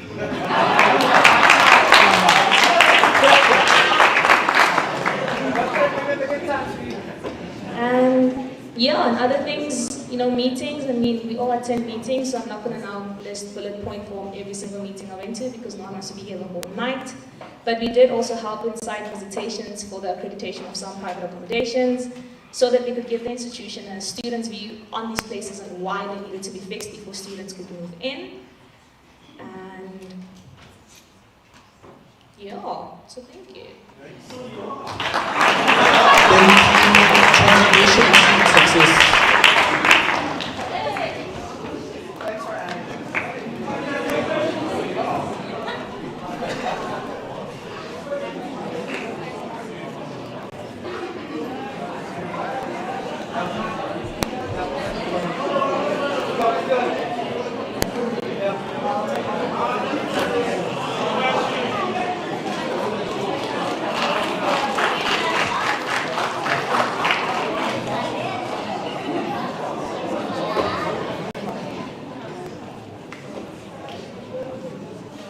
Sanibonani, Dumelang, Abshek, Goeie Aand, good evening, and Nda. Thank you, Chief Justice. So I was part of the accommodation task team. The office of TSS was included in the residence task team, where the office aided in accommodation-related issues such as negotiating with accredited private accommodations to lower their rental fee in order to accommodate the NSFAS price cap. The office further assisted in visiting buildings that had requested accreditation. Some of the challenges included that NSFAS remained adamant on the rental fee cap. There were students who needed to terminate their lease agreements but could not afford cancellation financial obligations. There are students who are provisionally funded and are being evicted from accommodations due to NSFAS not making payments. Some of the mitigations were that the task team made good relations with some of the staff in Duxbury 90 in order to receive assistance with dealing with some of the private accommodation related issues. We championed the interest of our students the best way possible under the circumstances. The TSS office was involved in the health screening events in an attempt to promote a healthy lifestyle as a fundamental contributor to student success. The Transformation Office, in collaboration with Student Health and other relevant stakeholders, provided health screening at all campuses. The health screening consisted of an HIV rapid test, STI screening, BMI, pap smear booking, and other services. Some of the challenges are that the number of students who participated in comparison to the number of students in these various campuses were not really satisfying. So we therefore opted to increase the advertisement of these events, increase the frequency of these health screening events, and allow more service providers to be there as well. These services have also, through the TSS office, been extended to private accredited accommodations in order to reach out to more students. The TSS office has also tried creating a tax accredited private accommodations transformation orientation. So we have made considerable progress. The first phase has been initiated through participating in various accommodations, said group talks, and participating in the various events that they do have. We have also further extended the screening, the health screening to these places. Some of the challenges that we are having, of course, is that not all accommodations have responded to the email sent by the Office of TSS aiming to gain all HouseCom members' contact details from the tax accredited private accommodations. So the TSS office has reached out to the relevant DSA staff for assistance in communicating with the accredited private accommodations to get the contact details for their HCs. The TSS office has also been in a process of trying to formulate a tax-accredited private accommodation sub-council. On the 18th of January 2023, an email from the TSS office to all accommodations within the accredited list was sent requesting their HouseCom's contact details. Some of the email addresses were not found, therefore the email bounced back. Some accommodations responded stating the POPI Act, thus not wanting to provide email addresses of their HouseComs. Others had automated response systems, which even after responding to the automated response, it was not a fruitful one. Most chose to ignore the email. Amongst those that replied, some were, amongst the ones that replied, we were able to add them onto a group chat, which is, it's the start to creating a sub-council for the tax accredited private accommodations. Yes. We have hosted a transformation sub-council meeting as per mandated by the CSG. And then we've also had a transformation sub-council training, which took place on the 17th of April 2023. The TSS office, through #SpeakOutUP, facilitated a transformation sub-council training. The training was mainly focused around the dissection of the anti-discrimination policy and other areas of transformation on an operational basis. Yes, we are now going into Save the Semester campaign. So the initiative is aimed to commence on the 12th of June 2023, and the Office of TSS is going to be in collaboration with the Office of Reg, and we are going to be visiting various campuses. Yes.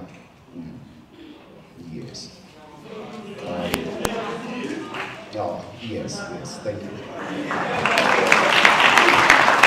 Academics,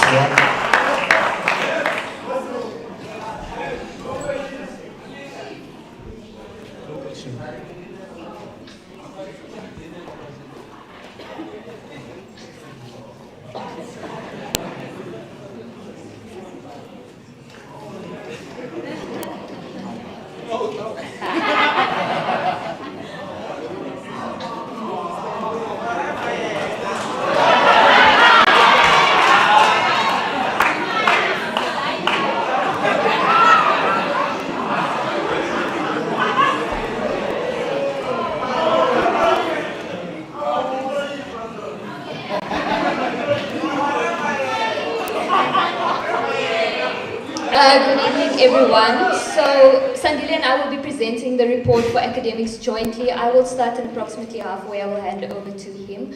We'll try and keep it short. The first aspect that we spent a lot of time on was appeals readmission and academic success. Some of the aspects that we put in place to mitigate against academic appeals was that a statement was released as of last year already explaining the appeals process in full. Posters were created with summarized information from that appeal statement. We also answered various queries from students regarding academic appeals. This included the reviewing of appeals, consultation after dismissal, information on escalation, etc., at help desk as well as during our normal office hours.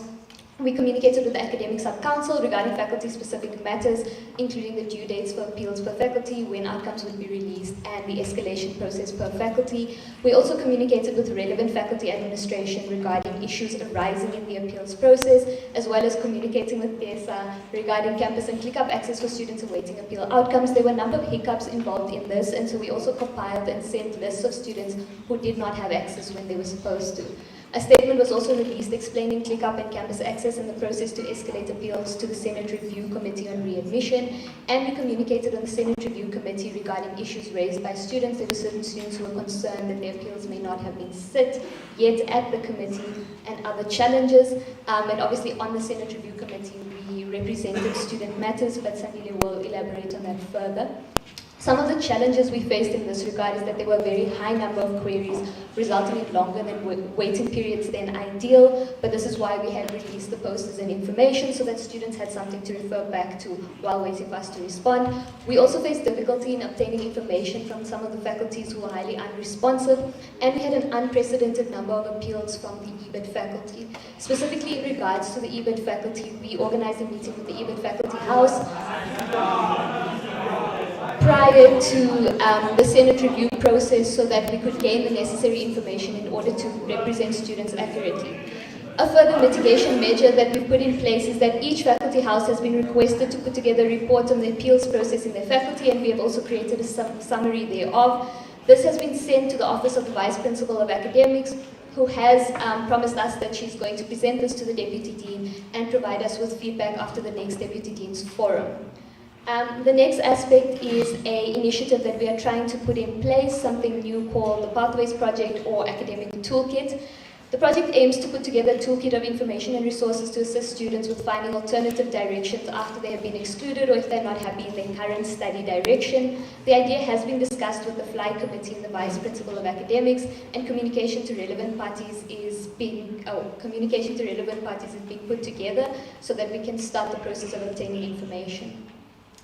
In terms of the academic queries that we've handled, we've answered queries, normal email, WhatsApp, phone call, etc. These queries were largely related to academic appeals, which has been detailed previously in the report, but we also had a number of queries regarding summer school, chancellor's exams, admissions applications, academic complaints, registration, and graduation. We don't have an exact number of queries that each of us have attended to, but we know that we've each at least attended to over 1,000. And the office has also referred a number of queries to other task teams and relevant offices in the SRC. Again, the high number of queries at the beginning of the year is the biggest challenge, and this is why we have drafted some communications and posters, but in future we will aim to, or something that can be done is to create more resources in this regard. Quarterly meetings with vice principals and deputy deans and deans. We have managed to secure quarterly meetings with the vice principal of academics. They will take place on 3rd of May, 25th of July, and 8th of September. The first meeting scheduled for the 3rd of May has taken place, and at this meeting, admission of students into different degree programs after exclusion, feedback on exclusion, sub-house elections, and the project pathways was discussed.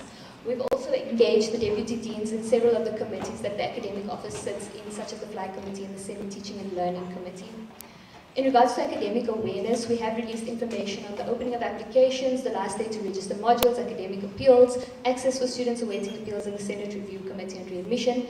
This is being performed through the aid of the Secretariat and the MMC office with the release of statements and posters on all communication platforms. There were a set of posters that unfortunately did not make it to our social media, which was just a result of miscommunication.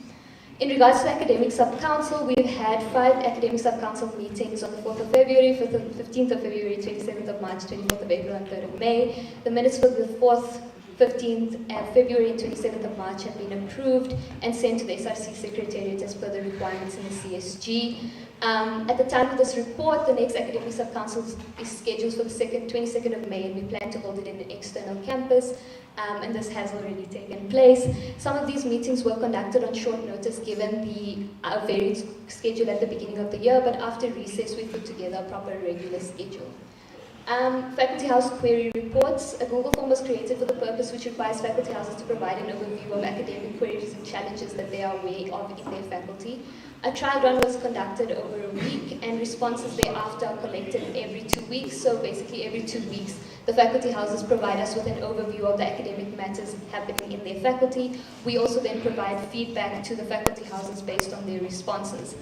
Some faculty houses have faced difficulties in filling out this form. As a result, we don't necessarily have the report for every 2 week cycle for every faculty house, and the feedback has not been as regular as planned due to this previous issue. However, based on recommendations from the Academic Sub-Council, the SRC Academic Office edited the form and created a Google Calendar reminder system, which has improved the response rate. I will now hand over to Sandile to continue the second half. Thank you very much.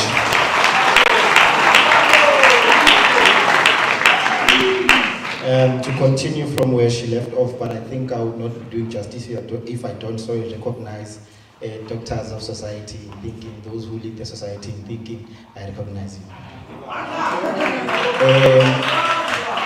As the initiative, we assisted faculty houses with academic queries and related matters, which queries were escalated by the faculty houses which were attended to. Questions regarding academic queries were also addressed in academic sub-council meetings. Assistance was provided with regards to the faculty house constitutional amendments. This included assistance such as consultations regarding the amendment process and guidance on specific aspects such as the submission of an advisory opinion application. A meeting detailing the election process for faculty houses was attended by the SRC Academic Office to ensure that the office provides faculty houses with support leading up to and during the elections. However, some of the challenges, some faculty houses face difficulties filling out the form due to some aspects of the form. A meeting between the chairperson and academic officers was unfortunately not hosted in the first quarter due to the time constraints. However, the SRC Academic Office is planning to host this meeting in the third or possibly the fourth quarter with the new faculty house EC members. Also, as an issue, assisting faculty houses with student life events. This is what we would like to always do to ensure that our faculty houses do participate in student life events. We've organized practice venues for InSync were booked for the faculty houses. A practice schedule was created for InSync practices. A inter-faculty house mock debate was hosted where faculty houses were provided with feedback in order to improve their debating for Stuku's tournament. Also, practice venues for Step It Up were booked for the faculty houses. A practice schedule was created for Step It Up practices. The SRC Academic Office was available to provide advice and support to structures while planning and participating in student life events. However, a joint Step It Up practice session between faculty houses was planned to allow faculty houses on support to perform for each other before the Step It Up preliminary rounds. This, however, did not occur due to a number of faculty houses pulling out of the joint session due to the time constraints and tests. This can be mitigated in future by pitching the idea well in advance to ensure all structures can make contributions on what aspects may be challenging to them and to ensure they can plan well in advance. Also, quarterly academic and faculty house activations. So Flight UP was approached to discuss the possibility of including faculty houses in their activations. Faculty houses based on Hatfield campus were invited to the Flight UP Thrift activation on the 25th of April, which served as the first installment of this initiative. 4 faculty houses participated in this initiative, and the SRC Academic Office were available to provide support when necessary. All faculty houses were invited to Flight UP Ready for Exams activation. A document with tips on how to host activations and pamphlet with each of the faculty houses details assessed. The QR code was created by the SRC Academic Office. A set number of pamphlets were printed, prepared and distributed by the SRC Academic Office, and the academic officers were available to assist and provide support during the activation. 7 faculty houses have participated in this set of activations at the time of this report. The SRC Academic Office was unable to present at the Groenkloof campus activation due to the overlapping SRC and academic commitments. The Onderstepoort activation was postponed on account of weather.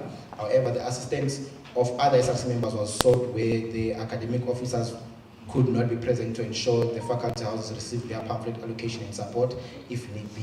We also had graduation ceremonies where the SRC Academics Office facilitated the allocation of SRC members to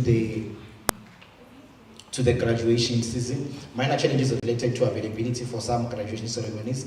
However, matters were resolved through consultation with SRC members on an individual basis. We had also meeting attendance and participation. So Senate Review Committee on readmission between the two academic officers. All 12 meetings of the committee were attended. The academic officers prepared for meetings for this committee by reviewing approved documentation prior to meetings and participated fully in the committee's discussion. Fly Committee also attended a meeting of the committee on the 7th of March, a report detailing the activities of the SRC Academic Office and potential ways in which the committee could assist was prepared and presented. Senate Teaching and Learning Committee, attended by the Academics One, attended a meeting of the committee on the 8th of March, a report on activities the challenges noted, largely related to academic appeals by the SRC Academic Office, was prepared and presented. The Academics One is also participating in Customer Experience Project, where she attended a meeting on the 8th of March where the SRC members represented on this committee were provided with the necessary background on the project, attended a meeting of the steering committee on the 28th of March, currently discussing the best possible mechanism best represent student interest on this committee with the rest of the SRC, acknowledging student success task team. Academics One attended a meeting of the task team on the 30th of March. The language policy, which is attended by myself, I attended a meeting on the 28th of February, specifically on the language policy, the institution, and the one-year development plan. The idea of quick wins was shared with the committee by the representatives. Also for Senate, Academics One attended a meeting of Senate on the 18th of May. And there's also TEBI Teaching and Learning Data Analytics Committee. Academics One attended a meeting of the committee on the 17th of April. However, the challenges are overlapping. Academic and SRC commitments have resulted in some meeting being missed by one of the members. And as a mitigation, in all cases up until this point, where one of the academic officers were unable to attend a meeting, the other academic officer or other relevant SRC representative was present. That will be our report. Thank you very much. Residents.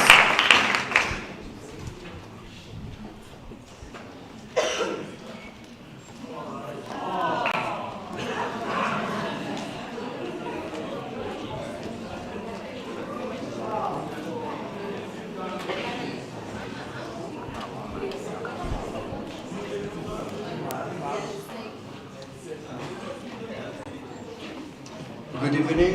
I will start the report for Residences 1 and 2.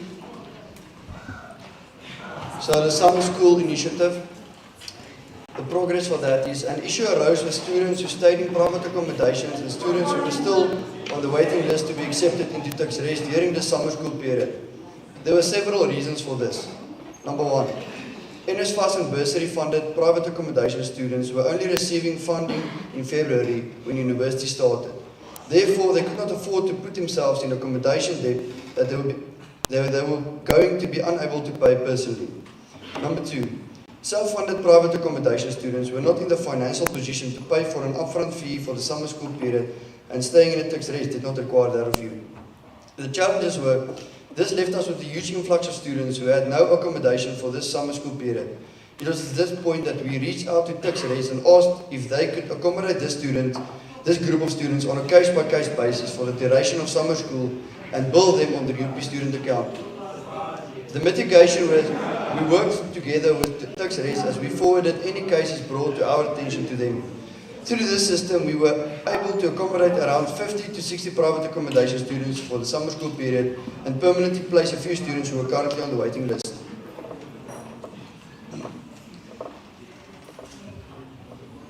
During the help desk period and post-help desk period, there was an influx of students during this period who were awaiting placement from Tuksrest. We approached Tuksrest with this issue, and creating an Excel spreadsheet was proposed where we could note all the emergency cases and first years who were still on the waiting list.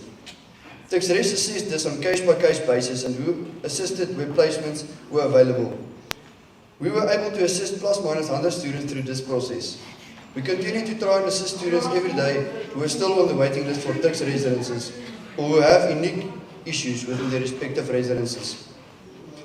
The mitigation was, we took the escalation policy a step further and at times went directly to Duxbury where there were cases of students who showed up in Hatfield with bags and no place to stay or had to be accommodated quicker than the Excel spreadsheet process, and we were able to place them permanently in Tuxres.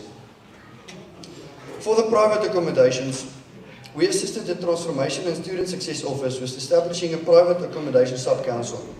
This sub-council was created to better communication between the SRC Residence Task Team, private accommodations, and their respective UP students. We were involved in inspecting 3 private accommodations with Tuxres that applied for accreditation. These accommodations included Avida Campus, Key Glen, and Brooklyn Studios. The mitigation for the private accommodations. We have been and still are assisting students who have requested to cancel the lease agreements for several reasons, being that the academically excluded after appealing Senate, 2, NSFAS funding has been rejected, 3, NSFAS rejected after appealing. We have also assisted students who have been held hostage by respective private accommodations. For Tuxres, some of the issues that were raised and dealt with are organising more buses that run late in the evening from external campuses to attend events in Hatfield and Hillcrest. Residents requested card machines to their everyday operations as students have decreased the use of their cash. The Hillcrest residents requested Wi-Fi during load shedding for academic purposes. Thank you. I'll hand over to Chichi.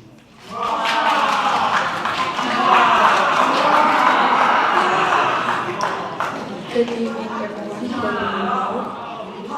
Just to finish off on what Franz started with. So, with regards to the NSFAS accommodation rates of accommodation prices began as of the 2023 NSFAS funding eligibility criteria. The changes made to the criteria weren't feasible and meant that a large portion of the NSFAS recipients could therefore not be able to afford accommodation in Hatfield without having to contribute high top-up amounts. This updated criteria stipulated the following in accordance with accommodation allowance. As everyone knows, the capping is 40. You can't hear me. Would you like me to speak louder? My pleasure.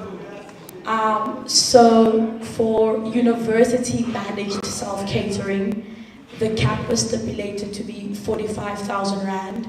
For university managed and catered accommodation, the cap was stipulated to be 60,000 Rand and 750, which includes the dining hall meal allowance. In terms of challenges, the above allowance changes were insufficient to fully pay for a basic room in both the private accommodation and the tax-owed accommodation in Hatfield, as the general prices were set to be as follows. For UP-owned accommodation in 2023, prices were between 52,700 and 81,900. For private accommodations in 2023, prices were 65,000 and above.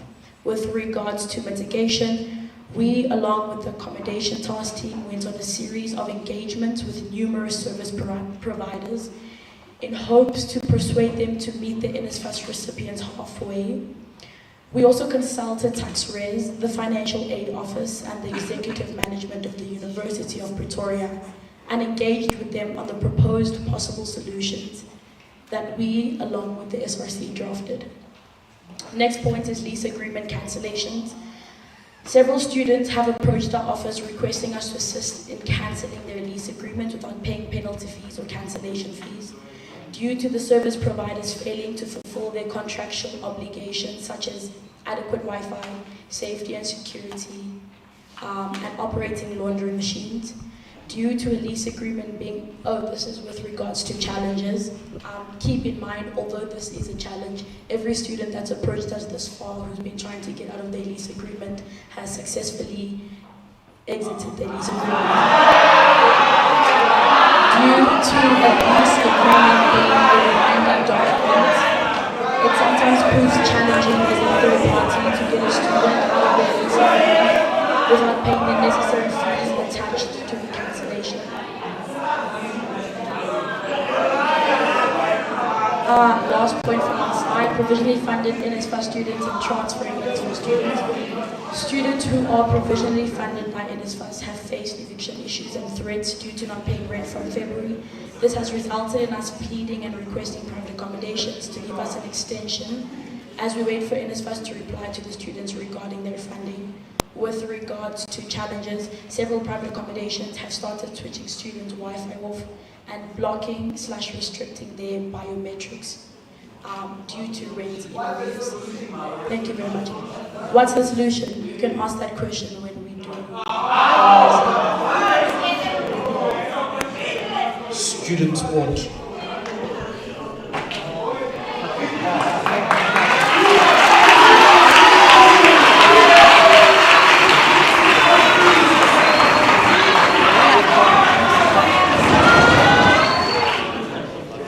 Comrades, standing in front of you, perpendicular to the surface. I would like to say revolutionary greetings. The initiative from Student Sports is Inclusivity and Unity Project. So myself, with the help of Student Sports, have been encouraging and ensuring more inclusive and diverse representation in student sports.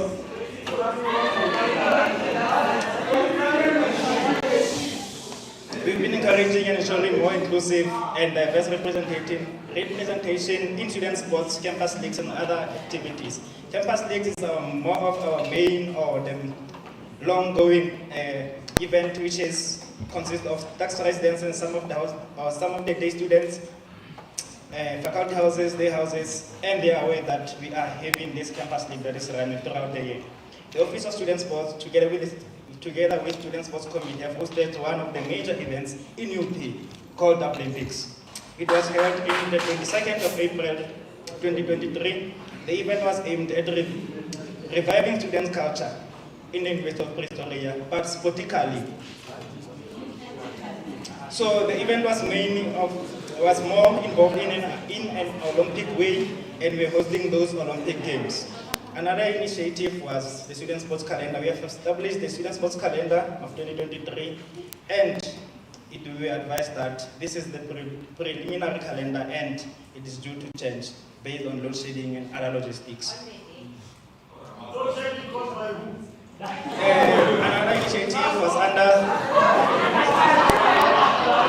Another initiative was under Varsity Sports. So we engaged with tax residences to provide tickets for all the tax residents, engaged with tax board to provide complimentary tickets for students who cannot be able to pay or buy the tickets, and we're handing them out with the help of Student Sports Committee under the Office of Varsity Sports.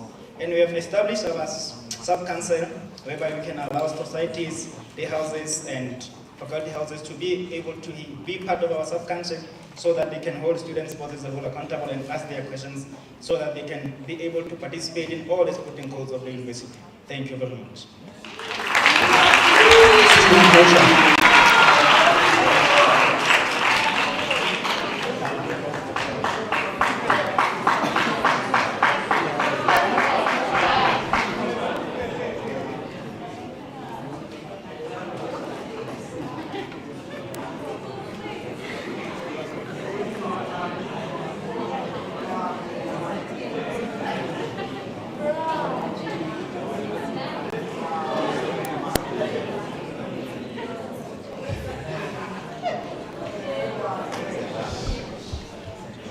Good evening, everyone. I greet everyone here, all the students. Yes, sir. Standing again on Rule 8. And the claims allowed on the SRC report. Who's J? Who's Jacob? Who's J? Who's Jacob? Who's J? He's not upset. So I was going to jump into that explanation after my greeting, but first can I... Okay, so I once again want to formally greet all the student leaders who are present here, especially the political societies, the backbone of South African culture. And I greet you in the name of culture. So, to briefly give context to who Jay is, I was assigned the name Jared at birth. However, as process of me transitioning, being a non-binary individual, a non-binary person being someone who is neither male nor female, I've decided to...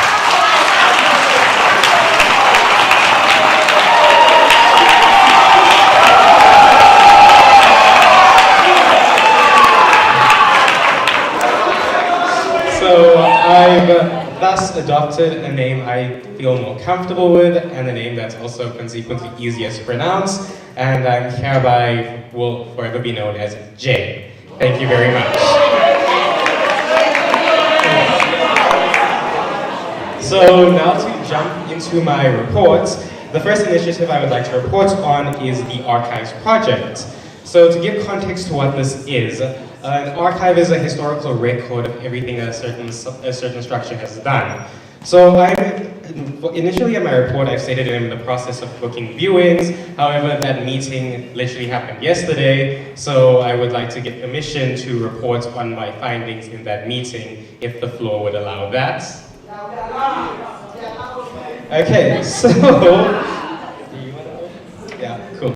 So, in my findings, I have, met with the Archives Committee of the institution, and I find that they have submitted to me a 220-page document on the history of the University of Pretoria, of which my office will now review in order to start conducting an actual archive of the UPSRC's history with a main focus from 2010. In addition to that, in my meeting with the Archives Committee, we have also discussed the possibility of reviving the residence archives and possible creation of the faculty house archives and day house archives, as they are now important structures in this institution that need acknowledgement. So my office will be conducting a proposal on drafting a formal archives project that will be taken to the Archives Committee, and archives of all structures in the institution will start to be digitally formatted in this year, hopefully starting from next quarter. Next, we have the Student Life Tips Initiative.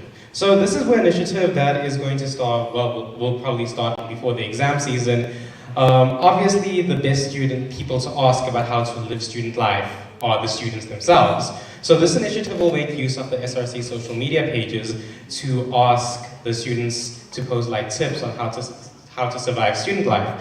With exam seasons coming up, the first initiative we're going to do is to ask students themselves for exam prep tips, how to survive exam season.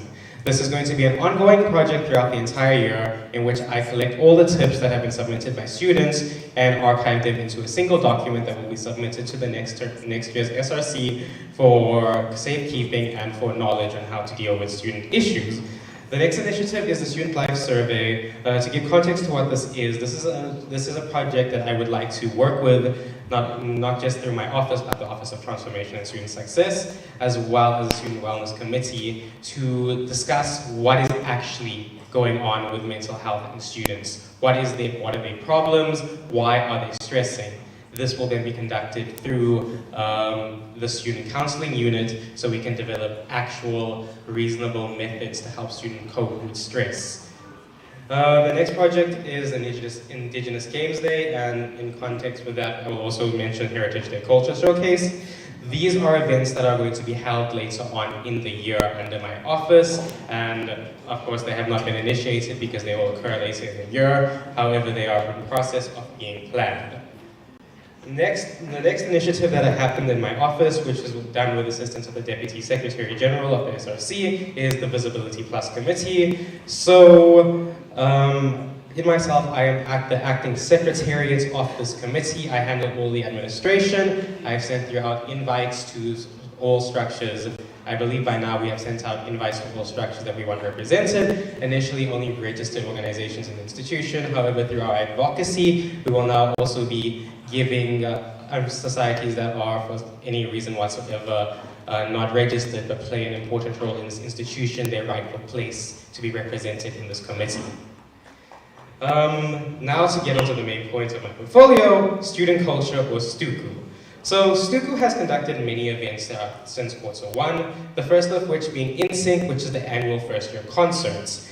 InSync was held on the 18th of February, and it takes participants from faculty houses, day houses, societies, residences, both from both TuxRes and external campus residences. We had approximately 30 structures participating in this event, and it was overall a very successful event. This event was primarily conducted through the Office of Stuku's Culture External and our chairperson, though was greatly assisted by the Stuku Executive Committee and our ever-present and important General Committee, and all aspects of this event was in compliance with the Constitution of Student Governance.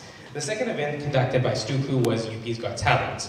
This was held on the 25th of February, and it is an annual talent show where students can participate in various categories, including singing, dancing, poetry, and musical talents. We had over 25 participants, and we deemed that the event was a success. It was primarily conducted through our UP Got Talent officer and was assisted by the rest of the Student Culture EC, and of course this event was in compliance with the Constitution of Student Governance. The next event held by Stuku was held on the 31st of March and the 2nd of April, and that was our annual Student Culture Debating Championship. This event was directly conducted by my office as the debating officer of student culture, but we had a significant amount of assistance from a student society known as the UP Debating Union, who helped us significantly throughout this event. This event was of course open to all university structures, external residences, and as such. It was a 3-day tournament with 4 preliminary rounds and 3 knockout rounds, and there were over 40 teams that participated in the tournament for its duration. This event again complied with the Constitution of Student Governance. The next event held by the University of Pretoria Student Culture Committee was nothing but VNAC, which is an annual culture showcase event that takes place on the Piazza. This event was held on the 25th of April 2023, and the theme surrounding this event was space. My office acted as a judge in the event in addition to assisting with the administration aspects of this event, and it complied with the Constitution of Student Governance. Finally, we get to the last event conducted by Stuku up till date, which was Step It Up. Step It Up is similar to NSYNC in which it is an annual singing and dance competition that is now open to just instead of first years only, but to every student in the University of Pretoria. So it is conducted in 2 phases. Initially the first phase is called the prelims, which are from now on known as the step outs, and the finals, which take place in the aula and amphitheater respectively. The step outs took place at the various residences. However, differently from last year, instead of only having residents hosted, in order to give more structures more representation, we've assigned structures to the different residences that are acting as hosts in order to give them a chance to show off their skills at hosting. These structures included the societies, residences, faculty, and day houses. The structures during the prelims, which took place on the 9th and 10th of May, went from residence to residence to perform their dances to the various structures. Then we had the finals, which took place on the 13th of May, and the event was ultimately very successful. It was massively improved from the 2022 variation, and we took great into account all of the feedback that was given to us by the 2022 participants, from reducing the number of performances from 15 to 8 per single evening. This event was primarily conducted through Stuku's Culture External Officer. However, my office assisted greatly with several administrative aspects of the events, including the creation of rubrics, printing and distribution of such, and acted as a chair of the event temporarily as the Culture External and chairperson was writing the test on the 10th of May. This event also has complied with the Constitution of Student Governance. The remaining Stuku event, Sing It a Cappella, is currently in the process of being planned, and additionally, Stuku is currently planning to introduce a new event to the Student Life calendar. So keep an eye out on our social media pages to find out more about that. Finally, my office conducted its general SRC duties, which is limited but not which is included but is not limited to my conducting of weekly office hours, attendance of activations and UP events, assisting students with general and more specific queries, assisting with the administration of the SRC in some cases. My office personally minuted 2 of the SRC's meetings, and additionally, I was part of the social media task team, and I assisted with general queries on the UPSRC's Instagram page. Additionally, I did the primary work in drafting the first year guide. That is my report. Thank you for the platform.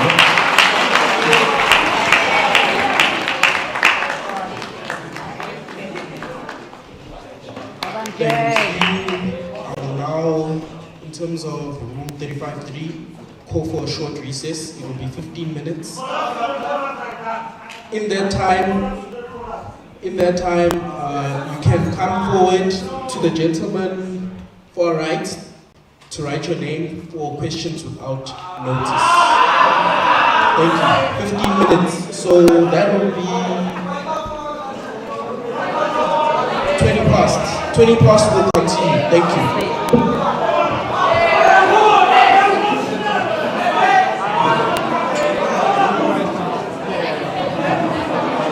Can we pause it? No, you can only cut and come back. The thing is it going to be screwing on the same link? Currently? No, like, it's on another link. Actually, nah. Like, they let you make another thing. We can just do that. Or we can, like, announce a recess and then come back. Yeah, but how do we do that? On Instagram. So if we stop here and on Instagram we announce a 15-minute recess and then we announce we're back with a new link.